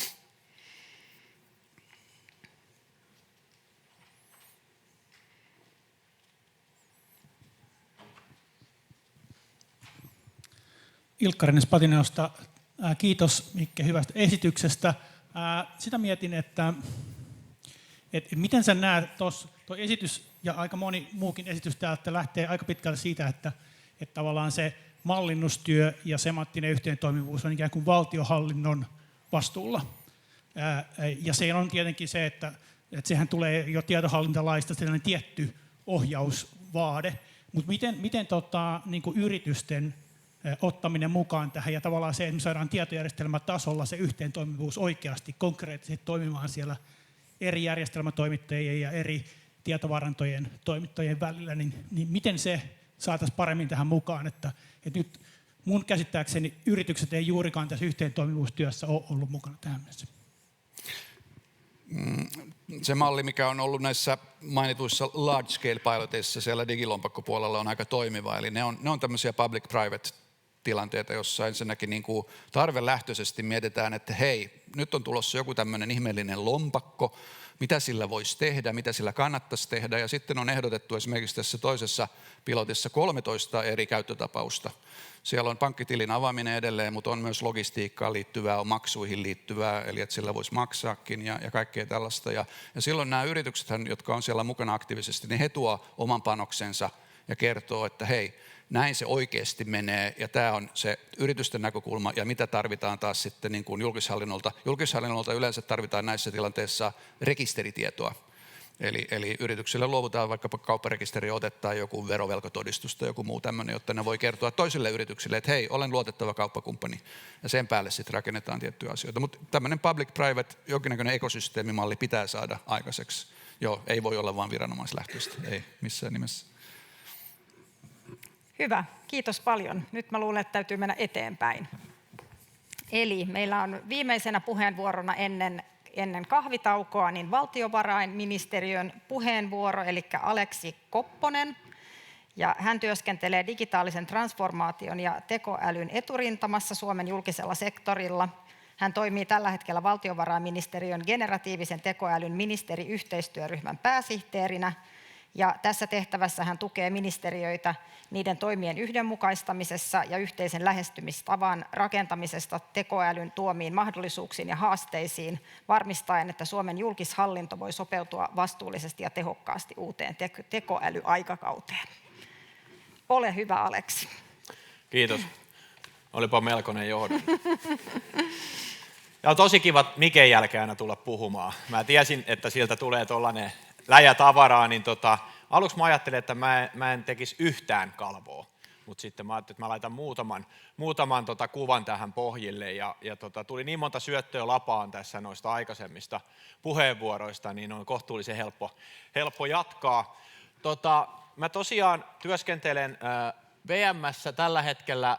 Me puuhataan nimenomaan generatiivisen tekoälyn kautta sitten koko tämmöistä kansallista julkisen hallinnon tekoälymuutoksen edistämistä, ja siihen toki kietoutuu kaikenlaisia teemoja, ja kun pyydettiin puhumaan tähän päätösseminaariin, niin ensimmäisenä mä aloin miettiä, että miksi niin kun mun kannattaa puhua teille yhtään mitään, ja mä poistin sitten kaikki nimenomaan tähän substanssiin liittyvät asiat, koska te tiedätte sen substanssin. Mä en ole itse ollut tässä kokonaisuudessa varsinaisesti mukana ollenkaan, niin en aio viisastella siitä. Mutta oikeastaan toi Miken viimeisin pointti, eli tämä tekoälyn rooli tämän rakennetun ympäristön tulevaisuudessa on elimellisen tärkeä osa sitä konvergenssia, jossa me yhteiskuntina eletään nyt tämän tekoälyn aikakauden niin kuin edistymisen myötä. Ja mä tartuin ihan ensimmäisenä miettimään sanaa rakennettu ympäristö. Se vie mut tämmöisenä tavallisena kansalaisena miettiä jotain tämmöisiä historiallisia rakennuksia, mihin mä en edes löytänyt ekalla kerralla. Ja kolmas rakennus vasta löysin tänne. Lisäksi mä sain käsiini Aleksi Kopponen ympäristöministeriö tiketin, eli jos puhutaan yhteentoimivasta tiedosta, niin on vielä aika pitkä matka siihen, mistä me täällä puhutaan. Ja se oli kommenteissakin. Siellä oli kommentissa vaikea sanoa, ei näy vielä arjessa onnistumiset. Eli kannattaa myös muistaa, että mitä me tehdään todella tärkeitä hommia, tämän tyyppisiä duuneja, niin kuin Mikke nosti esiin vaikka tuon yrityksen digitalouden, niin tämmöisiä kokonaisuuksia Suomessa on liikkeellä tosi monessa paikassa, ja se yhteinen nimittäjä on nimenomaan se Public-Private People Partnership, millä tavalla me tehdään yhdessä asioiden eteen hommia. Tässä rakennetussa ympäristössä mä koitan nyt tuoda 3 näkökulmaa siihen, että mitä tämä ajatteleva ympäristö voisi olla. En tiedä, miten tämä taipuu, jos meillä on ollut Kiradigia, Kirahubbia, Ryhtiä, niin mikä siitä sitten tulee AY jotain. Kehitelkää sieltä. Mutta se ajatus, mitä nyt tässä muutamakin on pyytänyt, että meidän pitäisi päästä tavallaan niin kuin miettimään ihan toisesta näkökulmasta tätä, mitä me nyt tehdään, niin tässä pitäisi nyt, mä koitan herätellä 2 näkökulmaa. Ensinnäkin se liiketoiminta ja elämäntapahtuma, lähtöisyys tässä kontekstissa on elimellisen tärkeä siksi, että ensimmäinen kalvo tänään, jonka te näytitte, Juhana, teillä oli siinä oli se elefantti ja siinä oli siis tietojärjestelmiä. Meidän pitää päästä eroon siitä lähestymisestä. Totta kai me tarvitaan ne. Ja nyt niitä ollaan tehty ja työstetty, ja kun me mennään kohti sitä semmoista yhteiskuntaa, jossa nämä autonomiset järjestelmät konvergoituu myös siihen fyysiseen ympäristöön, niin se on se kiinnostava twisti, johon meidän pitäisi päästä tässäkin maailmassa. Ja miksi mä puhun tästä niin kuin autonomisuudesta, niin tämä palaa siihen, mitä taas Kristiina mainitsi ATK:sta. Eli kun me ollaan totuttu ajattelemaan automaattista tietojen käsittelyä, niin me olemme siitä tietenkin nytten päätyneet autonomiseen tietojen käsittelyyn. Eli loppujen lopuksi me ollaan palattu takaisin siihen ATK:hon, mutta tällä hetkellä se ajattelu, mihin meidän ATK on aikaisemmin perustunut, on se, että ihminen on jollain tavalla ollut se, joka on tehnyt harkintaa. No sehän on muuttunut. Eli tällä hetkellä, jos sä ostat jonkun autonomisesti toimivan järjestelmän, niin se järjestelmä tekee sitä harkintaa. Ja se termi harkinta on tosi kiinnostava. Se liittyy myös kaikenlaiseen viranomaispäätöksiin, tekemisiin, mitä me ihan arkisessa virkatyössä tehdään. Ja ihan samalla tavalla meidän nämä elävät, ajattelevat ympäristötkin tulevat tekemään harkintaa. Ja se on niin kuin sellainen, mitä mä niin kuin jäin pohtimaan koko tässä asiassa, jos puhutaan siitä, että me yhteiskuntina siirrytään tekoälyaikaan. Toki meilläkin VM:ssä tosi paljon keskustellaan vaikkapa näistä Mikken mainittamista agenteista. Ne on hirveän kuuma topikki tällä hetkellä ja ihan syystä. Niillä pystytään tekemään itsenäisesti, autonomisesti meidän työprosesseista, tietotyöstä montaa semmoisia pieniä palasia ja mahdollisesti pidempiä palasia jatkossa. Ja kyse ei ole siitä, että meillä on yksi agentti, vaan tietenkin sitten ne on kohtuullisen tarkkaan speksattuja niiden tehtäväkentät ja niitäkin pystytään pyörittämään sitten tietoturvallisesti eri ympäristöissä. Mutta tämä koskettaa myös meidän rakennettua ympäristöä, koska käytännössä, niin kun, jos ajatellaan sitä termiä rakennettu ympäristö, se laittaa vielä tavallisen tallaajan, niin kuin minä nyt tässä kontekstissa, niin ajattelemaan tosiaan niin kuin tämmöisiä staattisia rakennuksia, joissa me ollaan toimijoita. Mutta loppujen lopuksi tämähän muuttuu. Ja siinä tavallaan tavassa, miten meidän pitäisi ajatella se, niin nämä ympäristöt ajattelee eri tavalla. Niillä on tietoisuus. Ja nyt se toinen näkökulma liittyy siihen, että meidän ei tulisi katsoa näitä rakennettuja ympäristöjä ihmisten näkökulmasta, mutta miltä tämä näyttääkin tämä ajatteleva ympäristö sieltä niiden järjestelmien näkökulmasta. Eli nehän alkavat näkemään myös meitä ihmisiä tällaisina niin kuin optimoitavina entiteetteinä. Meillä pitää olla asiat mahdollisimman hyvin, meidän pitää tehdä sitä, meidän pitää tehdä tätä.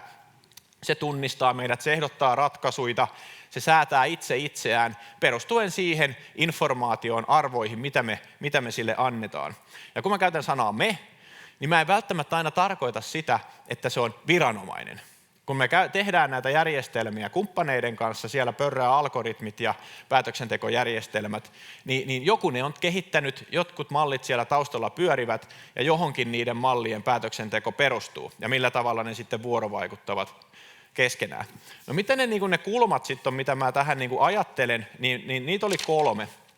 Ja tämä yhteentoimivuus on nyt tietenkin tullut tässä monta kertaa vastaan, mutta siinä tavallaan se yksi, minkä puolesta mä nyt tässä peräänkuulutan, on se yhteentoimivuus, joka nimenomaan liittyy tämmöisten autonomisten koneiden väliseen yhteentoimivuuteen. Siihen tämmöinen niin kuin Ryhdin kaltainen kokonaisuus on tehnyt nimenomaan sitä työtä, jota nämä agenttipohjaiset autonomiset järjestelmät vaativat. Siellä pitää olla yhdenmukaisesti määritellyt tiedot, joita pystytään hyödyntämään. Se on sitten toinen kysymys, että mitä mitkäkin järjestelmät saavat hyödyntää. Mutta nyt puhutaan niistä edellytyksistä. Ja lisäksi meidän pitää myös muistaa se, että se ei ole pelkästään tiedon käyttöä, vaan generatiivisen tekoälyn aikana tälläkin hetkellä, en tiedä tarkkaan lukuja, tuskin tietää kukaan maailmassa, lukuja on vaihdellut 50 ja varmaan 80% välillä. Kaikesta maailman informaatiosta generoidaan näiden generatiivisten järjestelmien avulla. Eli tavallaan se informaatio, mitä tällä hetkellä tuotetaan, niin vähemmän ja vähemmän ihminen on tuottamassa sitä. Tietenkin kaikki sensoripuoli on nyt aina tuottanut niin kuin koneina, mutta siitä huolimatta niin tämä pitää huomioida kaikessa tässä, niin kuin, ei pelkästään semanttisessa yhteentoimivuudessa, vaan siinä, että mitä se data on, mistä se tulee, mitä päätelmiä siitä datasta voidaan tehdä ja kuka sen datan on niin kuin aikoinaan ylipäätään generoinut. No sitten toinen näkökulma, autonominen ympäristö on niin kuin oma toimija. Ja tämä ajatus on hirveän keskeinen siksi, että jos me ajatellaan, että me ikään kuin rakennetaan semmoisia palasia itsestään optimoituvaa energiasäätöä, lämpötilan säätöä, tähän ympäristöön tietenkin liittyy se, millä tavalla esimerkiksi autonominen liikenne vuorovaikuttaa vaikkapa liikennevalojärjestelmän kanssa, niin se, että millä tavalla me huolehditaan, että miksi se ympäristö toimii, kuin se toimii. Ja ne ei ole kovin helppoja kysymyksiä siinä vaiheessa, kun näiden järjestelmien pitäisi kyetä vuorovaikuttaa keskenään. Eli me aletaan pikkuhiljaa muodostaa semmoista yhteentoimivuutta, jota me ei välttämättä ihmisinä aina edes ymmärretä. Ja sekin on ihan tutkitusti selvitetty, että kun laitetaan 2 autonomisesti toimivaa älyä, ei-ihmistä keskustelemaan keskenään, niin ne huomaa, että tämä meidän tapa kommunikoida on itse asiassa kohtuullisen tehoton. Että meidän kuvitelma semantiikasta on se, että Mikke tekee monta kymmentä vuotta, sä oot niinku painanut tätä semantiikkaa, niin arvostan siis tuommoisia Miken kaltaisia tyyppejä tarvitaan, että tämä ylipäätään menee eteenpäin. Mutta sitten kun nämä koneet pääsee oikeasti kiinni siihen dataan, niin nehän viisveisaa siitä, mitä me ajatellaan siitä semantiikasta. Niillä on oma käsitys siitä, että mikä on merkityksellistä Palaten takaisin siihen, että kun koneille annetaan tehtäviä, niin ne myös optimoi meihin nähden sitä, mikä on niin kuin hyvää ja mikä ei. Autot toimii, siis ihan millä tavalla autot optimoi vaikka liikennettä ja niin edelleen. No sitten kolmas kulma liittyy suvereniteettiin. Se syntyy siitä, että me hallitaan sitä omaa älyä, mikä siellä on. Mä koitin miettiä, että mikä semmoinen konkreettinen esimerkki voisi olla. Kuinka monella on Tesla? Ainakin yksi uskalsi sanoa. Tää oli busted. Niin Teslan älyteknologia niin perustuu siihen insinööriosaamiseen, joka tulee sieltä Teslan tehtailta. Tesla tällä hetkellä on rakentamassa omaa chippiteknologiaansa, joka vie sen oman autonomisen teknologian, joka ei tällä hetkellä siis Suomessa ole käytettävissä, mutta periaatteessa niin kuin teknologia mahdollistaa paljon. Ja tullaan kysymys on siitä, että kuka niitä teknologisia ratkaisuja hallitsee, millä tavalla niitä hyödynnetään, miten ne toimii meidän parhaaksi. Ja tämä ei ollut siis niin kuin kannanotto Teslaan, vaan käytin esimerkkinä, että kun meille tulee näitä autonomisia järjestelmiä. Ja nämä on ne niin kuin toiveet, mitä mä heitän teille, että kun te olette saanut näin upeata työtä pitkän taustatöiden ansiosta, niin ne seuraavat askeleet liittyy nimenomaan siihen autonomisen yhteiskunnan rakentamiseen. Ja siinä pitää tavallaan vaihtaa se tapa tarkastella, ja se termi rakennettu ympäristö voisi olla kiinnostava, että heittäkää se roskakoriin ja miettikää tavallaan se sen niin kuin ajattelevan ympäristön kautta. Se on tapa vaihtaa se ajatus siitä, että mitä me tehdään, kun me tehdään sitä ympäristöä, missä me toimitaan ja eletään. Ja ihan viimeisenä tuli tuossa noin 20 minuuttia sitten julki 10 miljoonan rahoitushaku valtionhallinnolle tekoälymuutoksen edistämiseen nimenomaan näihin agentteihin liittyen. Juhanaa erityisesti kannustan hakeen agentteja rakennuksiin. Oikeasti noi on ne, että joku ne tulee tekemään. Siis joku tulee rakentamaan agenttisesti toimivia ja vuorovaikuttavia fyysisiä toimilaitteita, järjestelmiä. Osa ajattelee, että tämä on tosi kaukainen visio, kunnes ne näkee, että se kävelee vastaan. Kiitoksia. Odota vielä, jos tulee kysymys. Kiitos paljon. Siinäpä oli haasteita kerrakseen. Tuleeko täältä vielä kommentteja, kysymyksiä? Ehtii ehkä 1 tai 2 ottaa ennen kuin mennään kahvitauolle. Jos ei, niin sitten voidaan... Ai täällä oli Juhana, ole hyvä. Joo, kiitos. Mä totesin tuossa omassa esityksessäni, että ehkä tämä vapauttaa meille ihmisille lisää vapaa-aikaa. Uskotko siihen, Aleksi? Ai niin, mikä Tämä tekoäly ja agentit tulee vapauttaa meille vapaa-aikaa ihmisille, vai ollaanko me työttömiä? Ei varmasti olla työttömiä. Siis sen verran toteen tuohon, kun todettiin, että kuka sanoi, Kristiina vai joku, että tekoäly ei vie meidän töitä. Mutta tekoäly tulee aivan varmasti viemään meidän työtehtäviä. Siis meille tulee olemaan tehtäviä. Ei meillä edelleen tälläkään hetkellä enää hissipojiksi, niitä varmaan aikanaan kutsuttiin, että kukaan ei niin kuin ole barrikaadella tuolla, että missä hissipojat on. Kyllä tullaan näkemään niin kuin niiden tehtävien muutosta. Duunia tulee olemaan jatkossakin. Se, että mitkä duunit tuottaa niin paljon arvoa, että kannattaa mennä töihin, se on sitten niin kuin toinen kysymys. Nyt puhutaan niin kuin 100 vuoden aikajänteellä. Lähivuosina en usko missään nimessä, että kyllä täällä niin kuin tekemistä riittää. Ihminen on jotenkin kyvykäs löytämään tapaa tuottaa arvoa ja sitä inhimillistä arvoa. Hyvä, kiitos. Jäädään näihin positiivisiin ajatuksiin ja siirrytään tuonne kahvitauolle ja jatketaan 10 vaille. Eli meillä on nyt 25 minuuttia tässä suunnilleen aikaa, niin silloin palataan myöskin linjoille sitten takaisin. Kiitoksia. No niin, tervetuloa takaisin kahvitauolta. Jatketaan. Meillä on seuraavana paneelikeskustelu ja paneelia tulee vetämään Tuija Pakkanen VTT:ltä. Tuija on työskennellyt kestävän rakennetun tutkimusteeman vetäjänä VTT:llä viimeiset 3 vuotta. Hän siirtyi sinne Ryhti-hankkeesta, jossa hän toimi ympäristöministeriössä erityisasiantuntijana. Tuija yhdessä sykeläisten kanssa määritteli tietojärjestelmän toimintaperiaatteet ja kilpailutti tietojärjestelmän toteuttajakonsortion hankkeen alussa ja oli mukana rakentamislain digipykälien laatimisessa. Eli ole hyvä Tuija, ja sä esitteletkin sitten panelistit tässä, että Jes, näin mä teen. ole hyvä. Kiitoksia. Nyt kun on ollut kauhean jäykät, no ei ollut jäykät Kopposen, kyllä esitys oli aika rento kanssa, mutta niin oli Mikkenkin, mutta lähdetään vähän rennompaan keskusteluun siitä, että mitä tämä tarkoittaa tämä ryhtitietojärjestelmä tulevaisuudessa. Ja kiitos kutsusta, että pääsin tänne paneelia hostaamaan. Mulla on täällä tullut mukaan Pilvinummi, joka on arkkitehti ja tekniikan tohtori, ja hän toimii Aalto-yliopiston rakennetun ympäristön laitoksella tutkijatohtorina. Pilvin tutkimustyö liittyy maankäytön suunnittelun digitalisaation sosiaalisen ja kulttuurisen kestävyyteen. Lisäksi hän on mukana edistämässä projektipäällikön ja fasilitoijan roolissa asiantuntijat N+1 Oy:ssä. Tietomallimuotoisen kaavoituksen parissa Pilvi on toiminut yli 5 vuoden ajan, ja kuntakaavoituksesta hänellä on lisäksi 10 vuoden käytännön työkokemus. Mulla on täällä myös Kaleva Latvala, Turun rakennusvalvonnan kehittämisasiantuntija, joka on 10 vuotta rakennusvalvontatyökokemusta.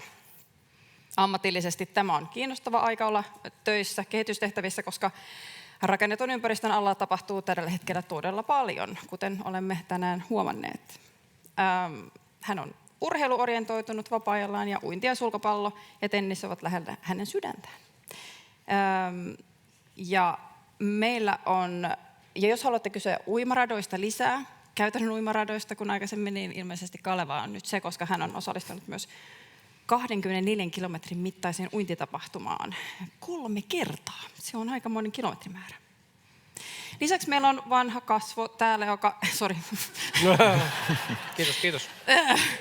Tuttu kasvo, Tommi Harola, toimi Rakennustietosäätiö RTS:n mua punastuttaa nyt, mä oon Ei mitään, sellaista se on. digitutkimusjohtajana. Hän haluaa saada yhteen toimivan rakennusdatan virtaamaan aina rakennustuotteista valmiiksi rakennuksiksi ja edelleen ulos kirja-alalta. Tommi on innostunut juuri nyt yhteentoimivasta linkitetystä rakennusdatasta, josta me kuultiinkin tänään pieni aikaisemmassa esityksessä.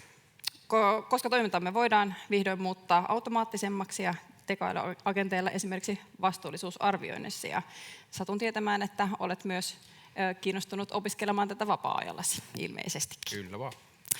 Tervetuloa. Kiitos. Lähdetäänpä kyselemään. Meillä on seuraavat 30 minuuttia. No, tälle vitsirupeamalle alkuun niin meni 2 minuuttia, mutta noin puolisen tuntia käsitellään näitä tematiikkoja nyt teidän kanssanne. Mutta nyt kun ajatellaan tätä viranomaisnäkökulmasta, ja meillä Kaleva edustaa nimenomaan viranomaisnäkökulmaa, niin teknistä kehitystä tehdään tosi paljon nyt laajalla rintamalla rakentamisen ja maankäytön osalta. On kaikenlaista lakimuutosta, tehdään tietomallimuutoksia järjestelmiin ja rajapintoihin, niin nyt kun me saadaan oikeat tahot, tieto on tarpeeksi avointa ja oikeat tahot samaan pöydän ääreen, niin koetko, että kansalliset käytännöt ja prosessit ovat todella yhtenäistynyt? Onko se oikeasti totta käytännön näkövinkkelistä katsottuna? No, lähdetään siitä vaikka liikkeelle ensin, että tässä on tullut ehkä jopa todella korkealentoinen niin kuin alku tälle tilaisuudelle. Ja sitten mä itse mietin sitä, tai mun näkökulmani tässä viranomaistyössä ja sen niin kuin kehittämisessä on semmoinen, että mä mietin sitä sillä tasolla, että miten yksittäinen työntekijä painaa jotain nappia, että joku tieto liikkuu jonnekin. Että mennään niin kuin aika semmoiseen ruohonjuureen. No, sitten kun mennään tähän kysymykseen, niin pitäisikö meillä kaikissa kunnissa painaa sitä nappia samalla tavalla, että tapahtuu samoja asioita? Se on niin kuin ehkä seuraava askel siitä.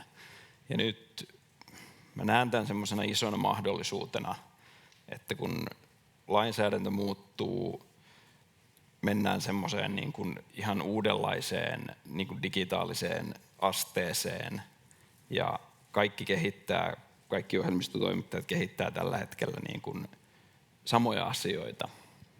Ja niin kuin tässä aikaisemminkin päivällä, niin juteltiin jo siitä, että ne verkostot on laajentunut tosi paljon. Et silloin kun mä oon 10 vuotta sitten tullut rakennusvalvontaan töihin, niin mä nyt tein siinä niin kuin muutaman insinöörin kanssa ja muutaman arkkitehdin kanssa niin kuin jotain yhteistyötä. Nyt kun on lähtenyt kehittämispuolelle ja nämä hankkeet on lähtenyt liikkeelle, niin nyt mä tunnen niin kuin ympäri Suomea jo porukkaa, jotka tekee tämmöistä samaa asiaa.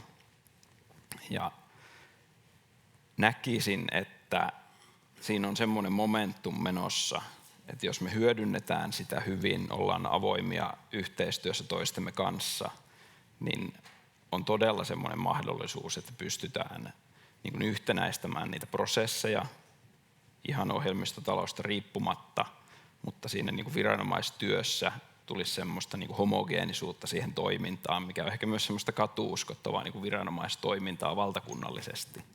Että pystytään tekemään niin kuin samojen tietojen pohjalta, samojen lakien ja säädösten pohjalta, niin mahdollisimman yhtenäistä päätäntää myöskin, että ne pohjautuisi samanlaisiin asioihin. Ja tässä on semmoinen, niin kuin, että näen selvästi, että se on mahdollista. Se ei ole vielä ehkä täysin konkretisoitunut, mutta en ole myöskään nähnyt ketään, joka sitä olisi tässä niin kuin prosessin aikana vastustanut. Että kyllä se tahtotila on niin kuin yhteinen, että mennään semmoisen yhtenäiseen ja toimivampaan suuntaan. Ja ne niin kuin, tavallaan seinät organisaatioiden välillä tai kuntien välillä tai ministeriön tai kunnan tai minkä liian, niin mun mielestä ne on niin kuin purkautunut aika paljon siinä 10 vuoden ajassa, mitä itse tätä on katsellut. Näen kyllä huomattavaa potentiaalia ja toivon, että se jatkuu tämä yhteistyö. Onko se millä tavalla tuloutunut? Onko se niinku ottanut puhelimen kauniisen käteen ja soittanut just Lohjalle tai Padasjoelle, että hei, että nyt tehdään yhteistyötä? En tiedä, onko nämä nimenomaiset kunnat nyt sun kanssa ollut tekemisissä, mutta onko se nimenomaan madaltanut sitä kynnystä ottaa yhteyttä, että kun kuitenkin olette samoilla asioilla?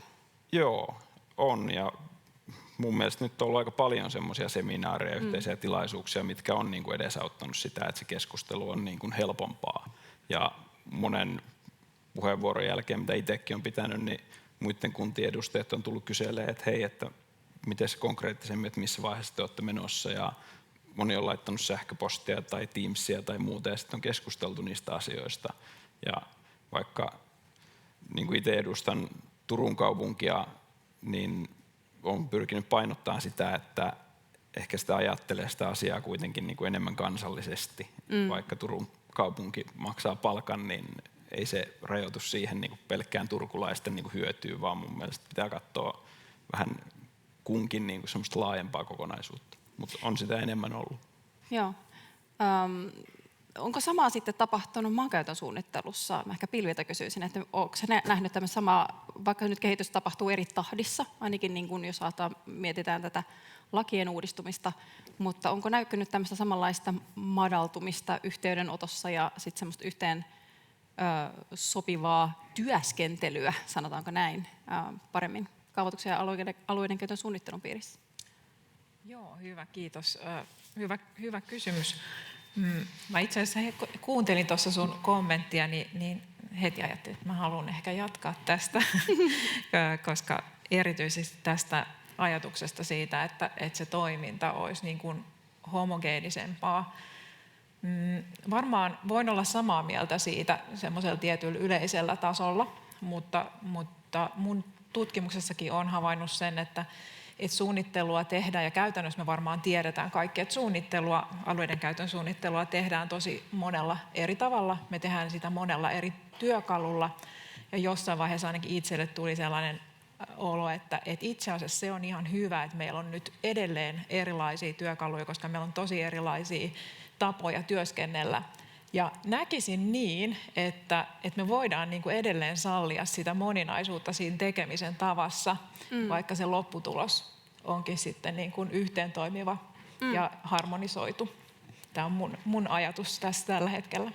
Tuo on tosi hyvä lähestymistapa, koska silloin kun mietitään suunnittelusta, niin suunnittelun kuuluu kuitenkin tietty vapaus siitä, että millä tavalla ja millä työkaluilla halutaan toimia. Mä oon huomannut ainakin, että ympäristöministeriössä on ollut tosi tarkkaa se, että ei haluta rajoittaa tiettyyn tiedostomuotoon tai tiettyihin tapoihin toimia, vaan myöskin halutaan sallia se, että jos joku haluaa piirtää edelleenkin paperille, anteeksi Lohja, jos haluaa piirtää niin paperille, niin sekin on mahdollista, kunhan se sitten toimitetaan jossain tietyssä muodossa, joka on yhteensopiva muulle maalle. Ehkä vielä vähän voi jatkaa tuosta, että erityisestihän tämä niin kuin kaavoituksen puolella näkyy siinä CAD- ja KISS-ohjelmistojen mukana olossa, että molempia on ja molempia varmasti tarvitaan, mutta sitten se haaste tulee siinä, joka edelleen niin kuin näkyy, että niiden ohjelmistojen välinen yhteentoimivuus tulee olemaan niin kuin tosi kriittistä. On kriittistä ja sitä ei ole vielä ihan täysin ratkaistu. Mutta sen takia meillä on täällä Tommi, joka tietää tästä asiasta enemmän. Mitä mieltä oot siitä, että mitä meidän pitäisi tässä ryhdin jälkeen nyt sitten kehittää? Että onko meillä jotain tiettyä asiaa, jota nimenomaan ohjelmistokehitysyritykset ja yritysmaailma ja markkinat pitäisi hoitaa tässä ryhdin jälkeen? Mitä mieltä olet? No, mä jatkan tuosta edellisestä oikeastaan siihen pohjaan, mitä on ollut nyt tekemässä, eli semanttisen yhteentoimivuuden ryhmässä viimeiset 3 vuotta, niin nythän on luotu tietoperustan ensimmäinen niin kuin pohja siihen, että miltä se rakentamisen tieto nyt nimenomaan näissä viranomaisprosesseissa näyttää. Ei varmasti ole vielä yhtenäinen, pysty perustamaan tämän väitteen siihen, koska on tullut jo tämänkin 3 vuoden ja nyt ihan viime vaiheiden aikana niin muutostietotarpeita näihin tietomalleihin. Eli varmasti tulee aika, nythän me lähdetään tästä eteenpäin vaiheeseen, jossa meidän pitää päivittää niitä tietomalleja sen käytännön mukaisesti, joka nyt tämän uuden lainsäädännön mukaan tulee. Ja puhun nyt siis siitä tietoperustasta. Ja siinähän on kuntakenttä aktiivinen ja nyt sitten kun tullaan sinne ohjelmistopuolelle, niin nythän tulee aika paljon uusia vaatimuksia. Me vaaditaan uutta tietoa. Mehän luodaan ihan uutta rakennetun ympäristön tietopohjaa, joka referenssi on nyt siellä Y-alustalla tietyiltä osin, niin varmasti tulee tarve, että me vaaditaan niiltä softilta uudenlaista kykyä. Ja ei pelkästään softilta. Mä korostan hyvin paljon sitä, että meidän pitää pystyä tekemään sen datan kanssa temppuja sen ohjelmistojen ulkopuolella. Ne on yksi osa sitä, mutta meidän pitää pystyä editoimaan ja siirtämään sitä tietoa ohjelmistoista toiseen, tietojärjestelmiin ja niin edelleen. Eli mä näen, että tämän pohjan myötä niin meidän pitää myös luopua siitä niin, ettei me olla sen softan armoilla pelkästään, vaan meidän pitää pystyä, jotta me saadaan tämä digitalisointi tapahtumaan, niin siellä pitää tehdä sen softan, järjestelmien pitää keskustella. Onko se nyt sitten, mitä tapahtuu ryhdin jälkeen? Että se pitää tehdä jotenkin ohjelmistoagnostiseksi tämä systeemi? Varmaan. Meillä tulee olemaan erilaisia SaaS-softia, meillä on työpöytäsoftia, meillä on yritysten omia räätälöityjä ratkaisuja, niin tämä systeemihän pitää saada jollain tavalla toimimaan jatkossa. Ja mun mielestä se on nyt se, nythän nämä meidän tietomallit on tapa kommunikoida, minkä tiedon pitää liittyä toisiinsa. Ja nyt sitten varmaan ne asettaa niitä vaatimuksia, miten softien pitää pystyä kommunikoimaan jatkossa. Eli on. Eli on. Kaleva, oliko sulla tähän kommentti? Joo, mä jonkun verran mietin kanssa sitä, että kun Ryhti on nyt tullut tämmöisenä niin kuin se on, ja niin kuin tuossa Päivi sanoikin, niin se on se ensimmäinen versio ja sitä kehitetään. Mutta varmaan siinäkin on niin kuin jotkut rajoitukset. Me ei välttämättä tiedetä vielä, mitä me tarvitaan niin kuin 10 vuoden päästä ja 20 vuoden päästä. Ja kuitenkin käsittääkseni ohjelmistopuolella on myös semmoista, että voisi olla semmoinen niin kuin tiedonvälitysalusta, mikä voisi olla niin kuin kaverina sille, että nyt kun tulee vaikka uusia järjestelmiä, tulee vilujärjestelmää Traficomilta ja on tullut jo rapujärjestelmää niin kuin YM:n puolelta ja tuolta, niin että jos ne ei suoraan niin kuin osaa keskustella sen ryhtijärjestelmän kanssa, minne me kuitenkin haluttaisiin niin kuin tietyssä muodossa tietoa, tai sitten se, me tarvittaisiin viranomaisena vaikka tietoa sitten taas sieltä niin kuin vilujärjestelmästä tai muualta, niin voisiko olla siinä niin kuin kaverina semmoinen niin kuin tiedonvälitysalusta, mikä sitten osaisi muuttaa sen siihen muotoon, että sitä voitaisiin sitä kautta toimittaa niin kuin niihin paikkoihin, missä sitä tarvitaan. Et se ei välttämättä tarvitse silloin se niin kuin meidän pääjärjestelmä nyt Ryhti tässä tapauksessa niin suuria päivityksiä, vaan silloin voisi olla joku tämmöinen. Tämä nyt on ihan tulee tästä niin kuin mielen päältä, mutta niin mihin kaikkeen tämä kykeneekään nykyään tämä tekniikka. Sitähän Mikke on tehnyt työssään. Jos olisi päässyt siihen Data Spaces-osioon, niin tämä olisi tullut varmaan nyt siinäkin sitten varmaan, että tätä on varmaan jollain tavalla testattu. Oliko pilvillä tähän, että mitä Ryhdin jälkeen, että millä tavalla sitä kannattaisi alkaa kehittää sitten tästä eteenpäin? No ehkä tässä kohtaa voisin nostaa oman lempiaiheeni esiin, eli kansalaisosallistumisen ja demokratian näkökulman. Ja tiedän, että se on ollut Ryhti-hankkeessa yhtenä keskeisenä tavoitteena. Ja jollain tavalla Ryhti ehkä nyt ei vielä, mutta aika pian varmaan niin kuin tulee parantamaan kansalaisten tiedonsaantia suunnitelmista.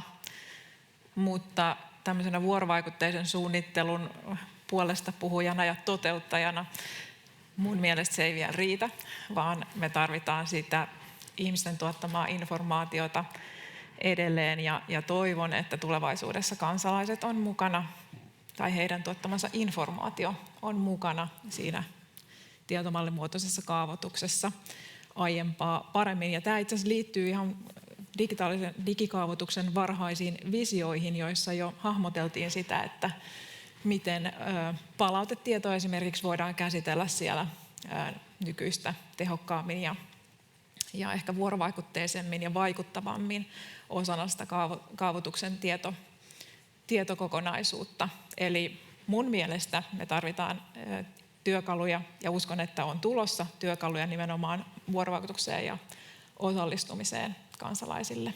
Joo, jotka on sitten tietenkin Ryhti yhteensopivia ja kaikki muut raputietojärjestelmät kaikki yhteensopivia.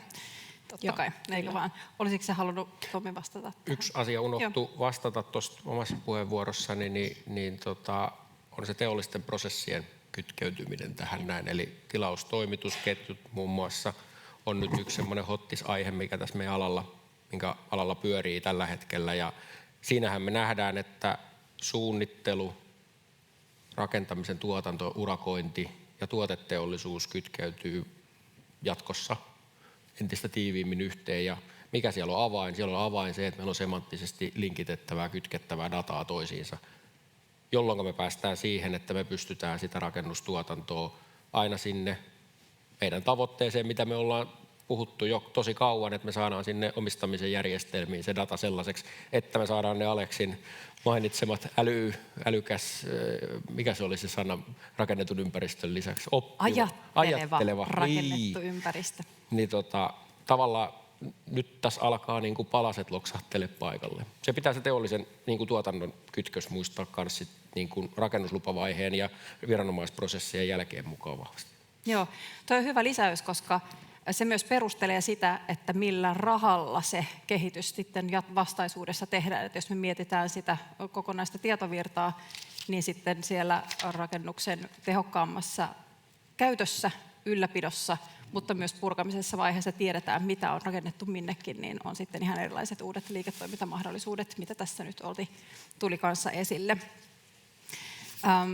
Pakko sanoa kyllä tästä, että jotta se ajatteleva rakennettu ympäristö tulee, niin kyllä se vaatii nimenomaan vähän laajempaa tietoa kuin se rakennusluvituksessa annettava tieto. Että kyllä siinä varmasti kaivataan sitä kansalaisen ja asukkaan niin kuin tahtotilaa myöskin siihen kokonaisdigikaksosen järkevän mallin luomisessa ylipäätänsäkin. Mitäs sitten, jos ajatellaan tämmöisiä muita suuria muutoksia, kuten ilmastonmuutos tässä, jota ympäristöministeriö tietenkin on iso teema tässä agendalla, niin millä tavalla te näette, että tämmöinen digitalisaation muutos toimii välineenä ilmastonmuutoksen hillinnässä ja kuinka näette, että tämä voisi olla niin kuin semmoinen, kuinka Ryhti voisi tai Ryhdin jatkot voisivat toimia niin kuin tällaisen tavoitteen saavuttamisessa? Kuka haluaa aloittaa? Ole hyvä, Tom. No tähän on ainakin itsellä järkeilyn vastauksen sillä tavalla, että jos otetaan esimerkiksi ilmastoseloste ja rakennustuoteluettelo, mikä nyt tulee ensi vuoden osalta velvoittavaksi, niin siinähän me tehdään pohja sille, että me tunnetaan, mistä se rakennus on rakennettu. No, meidän pitäisi käytännössä pystyä kytkemään sit ihan sinne tuotetasolle asti. Me tiedetään, mistä tuotteista se on tehty ja pystytään laskemaan paitsi ne arvot, mutta me pystytään tekemään ne sertifioinnit ja kaikki muut niin koneen avulla. Pystytään, kun me saadaan ne kiinni ne tuotteet ja meillä on se tietoperusta, tietovirta varmennettu sen koko rakennuksen elinkaaren osalta, niin me voidaan seurata sen suorituskykyä paitsi niiden tuotteiden huolto ynnä muiden kierrätettävyyden osalta, niin me voidaan jatkuvasti seurata sitä sen datan avulla ja pystytään hoitamaan nämä niin kuin myös pakolliset raportointi ynnä muut velvoitteet sormia napsauttamalla. Sehän se hieno tilanne siinä olisi. Että ei tarvitse käyttää ihmisten käsityötä poimimalla mappeja, vaan pystytään nyt sitten ihan puhtaasti koneella. Ihminen voi hoitaa sen tietojohtamisen, mitä puhutaan. Tuleeko arkkitehdestä tietojohtajia sitten vai? Tomi, se on sulle kysymys. Mulle kysymys. Varmaan jossain määrin totta kai. Kyllähän niitä täytyy tietoa pystyä käsittelemään. Onhan se tiedonjohtamistyötä myös. Kyllä. Mutta mitä Pilviä ajattelee tästä ilmastonmuutostematiikasta? Joo, mä oikeastaan lähtisin tässä sitä kautta, että minkälaista se suunnittelu on, jolla pyritään vastaamaan ilmastonmuutoksen haasteisiin. Se on tosi monialaista ja se on myös yhteissuunnittelua. Ja näihin molempiin asioihin mä näkisin, että digitalisaatio voi auttaa, kunhan me pidetään mielessä, että meidän ratkaisujen pitää oikeasti auttaa ihmisiä, asiantuntijoita, tuomaan se oma suunnittelutietonsa siihen keskusteluun ja integroimaan sitä tietoa, havainnollistamaan sitä. Mun mielestä koneluettava esimerkiksi kaavatieto on hyvä pohja, mutta me tarvitaan tosi paljon muutakin tietoa totta kai siihen ympärille. Mutta lähtisin tästä niin kuin monialaisen tiedon integroinnin ajatuksesta. Hyvä lisäys, kyllä se on ihan välttämätön varmasti. Onko Kalevalla ajatusta tähän? No joo, tai tuossa tuli aika hyviä näkökulmia, vähän samantyyppisiä mitä mietin, mutta jos mä pikkusen astun harhaan polulta ja vien tämän siihen suuntaan, että ehkä kannattaa jollakin tasolla niin kuin valtionhallinnossa ja muuten niin kuin keskittää, että sieltähän kyllä ohjataan, että meillä on tämmöiset raja-arvot ja EU-lainsäädännöstä ja muualta, mutta pitäisikö meidän kannustaa siihen, että meillä olisi Suomessa vaikka innovaatioita, joilla se toteutetaan rakentamisessa tulevaisuudessa helpommin. Eli tehdään vähähiilisempää betonia tai käytetään puuta. Meillä on aika paljon. Ja ehkä vielä tuotteistettaisiin sitä niin joka pitkälle sillä lailla, että me ei välttämättä viedä niin kuin tukkipuuta muualle, josta tehdään niin kuin järkeviä tuotteita ja ne myydään kalliilla meille takaisin tänne, vaan pikemminkin niin päin, että saataisiko me semmoista innovaatiota ja teollisuutta tänne, mikä toisi sit niin kuin vähän mikä hyvinvointiakin samalla ja vietäisi pitkälle tätä teollisuutta ja vähän hiilistä rakentamista kotimaassa. Mä haluan tarttua tuohon, koska VTT-teknologian tutkimuskeskus Suomessa tekee tietenkin innovaatioita kotimaassa ja meidän pyrkimys on nimenomaan kehittää niitä kotimaan innovaatioita rakennetussa ympäristössä ja vähähiilinen betoni on muun muassa yksi sellainen asia, jota on pitkään tutkittu ja kunnes ne spinnas sitten yksi yritys ulos meiltä ja se on ollut hirveän mielenkiintoinen tematiikka, mutta on myös muita. Onko kuitenkin, jos aletaan miettiä tätä vihreää siirtymää yhdessä digisiirtymän kanssa, niin jos voitaisiin, kaivataanko meillä Suomessa sellaista tietoa vaikka rakennusvalvonnassa, rakennusvalvontojen välillä, uskallusta niin kuin ikään kuin antaa lupa uudenlaisille vähähiilisille materiaaleille helpommin, jos voidaan niin kuin vaihtaa tietoa, että hei, okei, että nyt jossain muualla rakennettiin tällä ja tällä ratkaisulla jonkinlainen ratkaisu, niin mekin uskaltaisimme tehdä tässä tällä ratkaisulla tänne kuntaamme. Onko tämä todellinen skenaario, mikä Ryhti saattaisi edesauttaa? Sanoisin, että on. Mun mielestä se perustuu tähän, mistä vähän lähdettiinkin liikkeelle, että kun ei ole enää niin kuin seiniä niin paljon välillä. Maailma on aika pieni nykyään verrattuna vaikka 30 vuotta sitten aikaiseen lankapuhelimeen, niin nykyään sitä pystytään sitä tietoa jakaa ja sitä tutkittua tietoa niistä materiaaleista on niin kuin paljon enemmän tarjolla. Sitten se versus se, että jos vaikka Turussa on tehty onnistuneesti joku hanke tietyillä materiaaleilla, niin se on aika helppo jakaa se tieto muualle, niin voisin kuvitella, että tämä on yksi semmoinen, mikä huomattavasti niin kuin edistyy muun muassa ryhdin ja uusien järjestelmien kautta. Joo. Ja mä luulen, että tämä onnistuu sen takia tosi hyvin, että se on julkista tietoa, eikä haluta välttämättä pitää sitä omissa siiloissa yritysten takana, vaan nimenomaan se on avoimesti jaettua, että hei, ollaan tehty erilaisia. Tämä ei ainoastaan ole siis hiilineutraalisuuteen, mutta myös turvallisuuteen. Eli että meillä on parempia ja turvallisempia rakennuksia ja pystyy tekemään sellaisia ratkaisuja, mitä välttämättä muualla ei ole tehty. Näin. Onko Tommilla tähän sanottavaa? Eipä oikeastaan lisättävää. Kyllä mä näen sen, että no sitähän nyt EU-tasollakin viedään tähän single market-ajatteluun hyvin vahvasti. Eli kyllä me ollaan varmasti yksi iso markkina jatkossa ja se, että me pystytään käyttämään tuotteita laajasti Euroopan alueella, niin on varmaan niin kuin hyvin tärkeä asia. Samoin meidän kotimaiset tuotteet, kun ne täällä toimii, niin niitä voidaan käyttää muualla ja se onhan meille niin kuin tukijalka. Ja kyllä mä niin kuin näen, että jos me pystytään niin kuin tarjoamaan täällä ympäristö osoittamaan, että tuotteet toimii, ne on turvallisia, kestäviä ynnä muuta, niin kyllähän se meille vientietu on, että me pystytään käyttämään tämmöisellä samalla menetelmällä niin osoittamaan saksalaiselle tai hollantilaiselle, että tämä tuote toimii. Niin.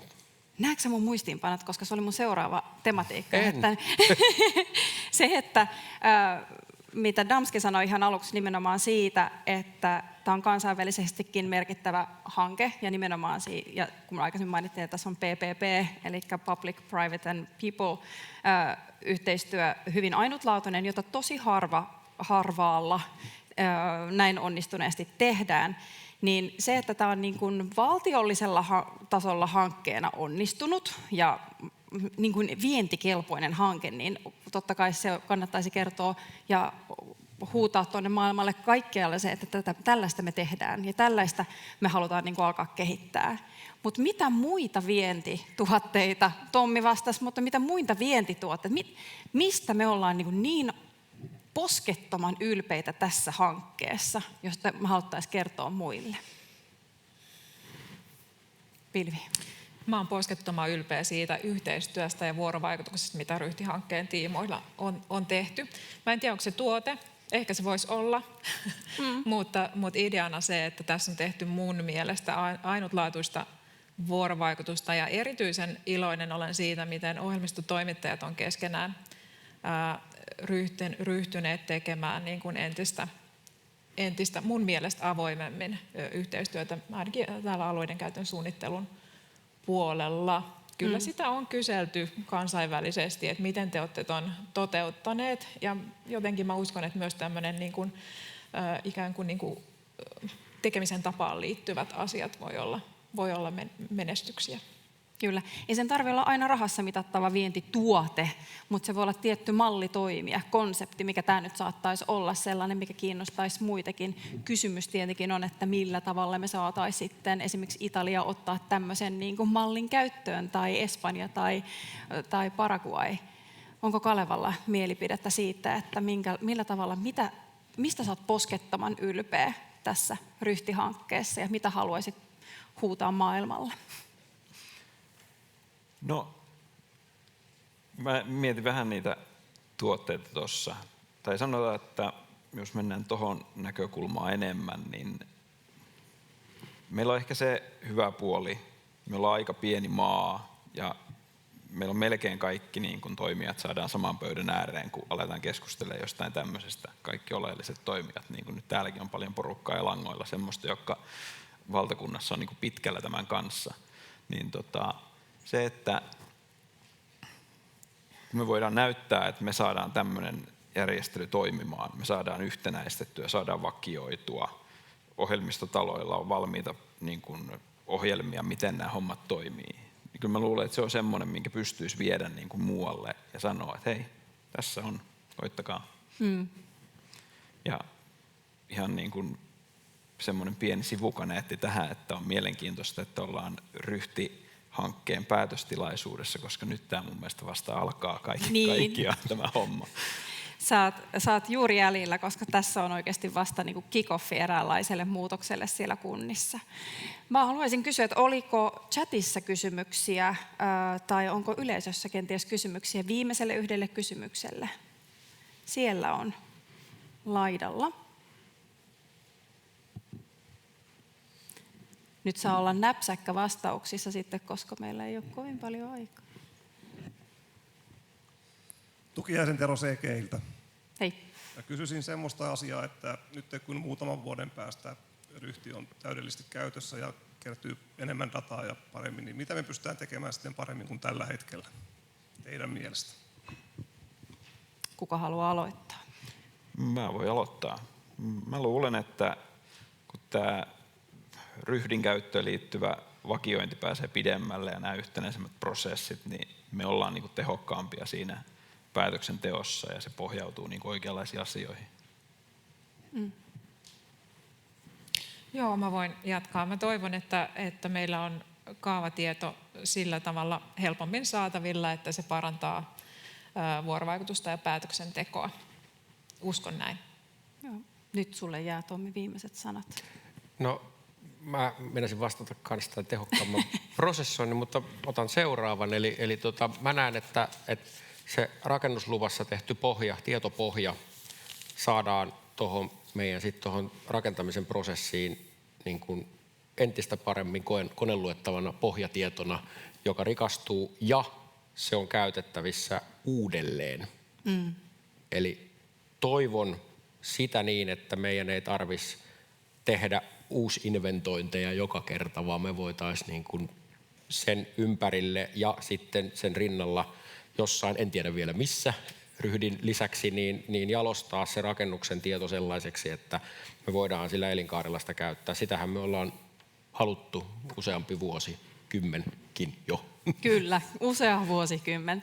Voi olla, että mulla on vanha naama silloin vielä. Sitten, no joo. Kiitoksia oikein paljon panelistit tästä keskustelusta ja pakko muistuttaa siis tosiaan, vaikka hanke päättyy, eräänlaiset työt vasta on aluillaan ja haluan muistuttaa, että tämä on kansainvälisesti todella merkittävä hanke ja tästä kannattaa muistuttaa myöskin useilla muilla kielillä kuin suomeksi, vaikkapa sosiaalisessa mediassa ja muualla ystävällinen kansainvälisesti, koska me olemme niin vaatimattomia yleensä Suomessa, että suosittelen vahvasti kyllä puhumaan tästä muille, koska ollaan tehty kyllä hienoa työtä viimeisen 6 vuoden aikana. Kiitoksia. Kiitos.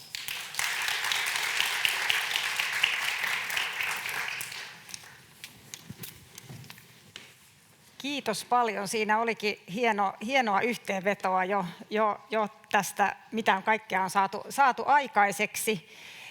Nyt vielä halutaan kysyä ennen kuin lähdetään täältä jatkamaan matkaa, niin pari kysymystä.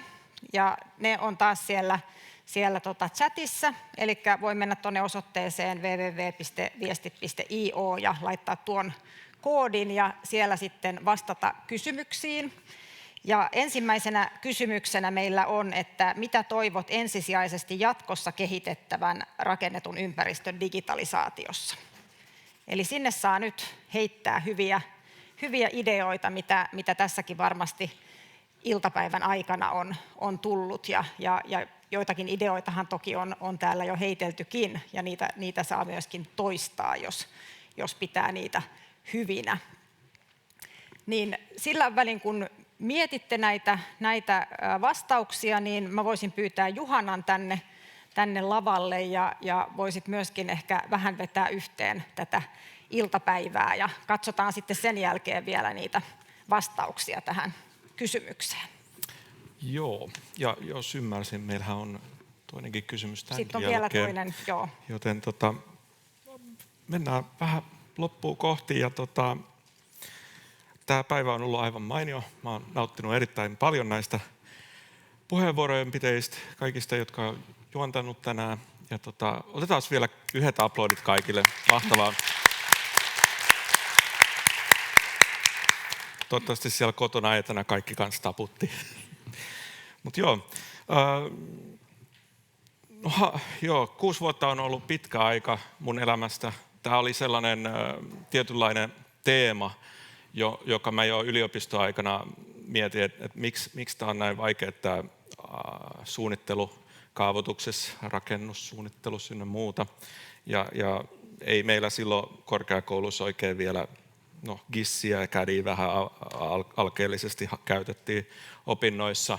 Jotkut käytti vähän paremmin, toiset vähemmän, mutta oli se edelleen sitä, että kyllä se käsin piirtäminen on se juttu. Ja mä oon tosi kiitollinen, että mä opin ensisijaisesti käyttää karttoja ja luomaan ympäristöjä nimenomaan käsin piirtämällä ja malleja leikkaamalla, koska se on tietynlainen se medium, joka kuitenkin kun käsiä käyttää, niin aivot toimii ihan eri lailla kuin että hiirellä ja näppäimistöllä näpyttelee jotain tietokoneelle. Ja kaikki tietotyöläiset tietää sen, että onhan se aika tuskaa välillä tämä meidän työ. Koneen ääressä ruutuun tuijotelle silmät väsyy ja ikää tulee koko ajan lisää. Me vanhetaan niin kuin 10 vuotta, niin kuin äskeisessä paneelissa tuli esiin. Ja kyllä mäkin siis mieluummin, jos sais valita, tekisinkö käsin mun elämäntyöni, niin kyllä varmaan tekisin, mä vaihtaisin ammattiin, ettei tämä tietotyö niin palkitsevaa ole. Mutta ei, mä oon kouluttautunut tähän ja tätä mä jatkan. Ja toisaalta mulla toivoo tulevaisuuden suhteen, että tänäänkin monta kertaa menetty tekoäly. Mä toivon aidosti, että se vapauttaa meidän manuaalista työtä pois. Ja se on, mitä Ryhtiikin lähdettiin tekemään, että manuaalista työtä pois. Ei sitä, että pitää ihmisen naputella koneelle samat tiedot 10 kertaa ja painaa nappia, että se lähtee johonkin sähköposti tai joku. Et enemmän sitä tavallaan, niin kuin hyvin tänään tuli ilmi, että ATK:sta siirrytään ATK:hon. Eli automaattisesta tietojen käsittelystä autonomiseen tietojen käsittelyyn. Ja se oikeastaan inspiroi mua. Mä luen teille yhden säkeistön Samae Koskisen mainiosta kappaleesta. Sinut rekisteröidään kortistoon. Minä tietokoneen nauha oon. Nauha päättyy koneeseen, joka sinut tyydyttää. Otetaan kaikki tiedot, pannaan paperiin. Olet yksin ja vaivut depressioon. A-T-K. A-T-K. Joo, ei kuitenkaan vaivuta depressioon. Siis tulevaisuushan näyttää aika haastavalta. Kaikki maailmantilanne on tosi kurja, mutta koitetaan pitää positiivisuutta yllä ja löytää niitä ratkaisuja tulevaisuuden suhteen. Tämä tulevaisuus, mikä me luodaan, alkaa tästä hetkestä aina eteenpäin. Ja tämä työ, monesti tänään mainittu, että tästä se oikeasti lähtee se työ, mikä meidän pitää tehdä. Että me päästään siihen parempaan ympäristöön ja parempaan ympäristön suunnitteluun, parempaan tiedon keräämiseen sen suhteen ja vähän autonomisempaa, että saadaan sitä vapaa-aikaa itsellemme enemmän. Että ei tarvitse edelleen tuijottaa näyttöä ja näpytellä vähän merkityksetöntä tietoa nauhalle ja päätyy kortistoon ja lopulta johonkin muualle. Joo, olisikohan tässä? Joo, kiitos paljon ja tosiaan katsotaanko me vielä niitä äskeisen kysymyksen vastauksia, voidaan katsoa niitä ja samalla voitte vielä, jos haluatte, niin kirjoittaa vapaamuotoisia kiitoksia sinne chattiin sekä näille kaikille mukana olleille organisaatioille ja henkilöille ja ylipäätään tästä niin kuin hienosta työstä, mitä tässä Ryhti-hankkeessa on tehty. Niin sinne voitte vielä sellaisia kiitoksia laittaa. Ja täällä on nyt suuri joukko erilaisia ehdotuksia siitä, että mitä pitäisi jatkossa kehittää ja toivottavasti me saadaan näistä nyt sitten paljon eväitä uusiin hankkeisiin ja uusiin yhteistyökuvioihin, mitä nyt sitten tämän teeman ympärillä tehdään. En nyt lähde ehkä näitä täältä ideoita tässä lukemaan, mutta vaikuttaa siltä, että ideoita riittää ja meillä sitä työtä edelleen riittää jatkossakin, eli jatketaan tätä hienoa työtä, mitä Ryhdissä on nyt oikeastaan vasta käynnistetty ja sitten toivottavasti saadaan taas uusi joku loppuseminaari tai muu tämmöinen muutaman vuoden päästä, jossa voidaan sitten taas katsoa mitä on saatu aikaiseksi. Mutta kiitos kaikille osallistujille sekä sinne linjoille että täällä paikan päällä ja oikein hyvää vuoden vaihdetta kaikille ja toivottavasti nähdään näissä ympyröissä taas tulevaisuudessa. Kiitos. Joo. Onko sulla vielä? Joo. Joo, tietysti tässä on vielä yksi kysymys täältä. Kiitokset jollekin tästä tehdystä työstä. Mä vielä kans haluan kiittää teitä kaikkia. Että aivan valtava työ ollut ja monta tuhatta henkilötyötuntia tähän vuosien aikana mennyt ja jatketaan tätä yhdessä. Yhteentoimivuus ei pääty koskaan ja tämä työ jatkuu. Kiitos tästä päivästä.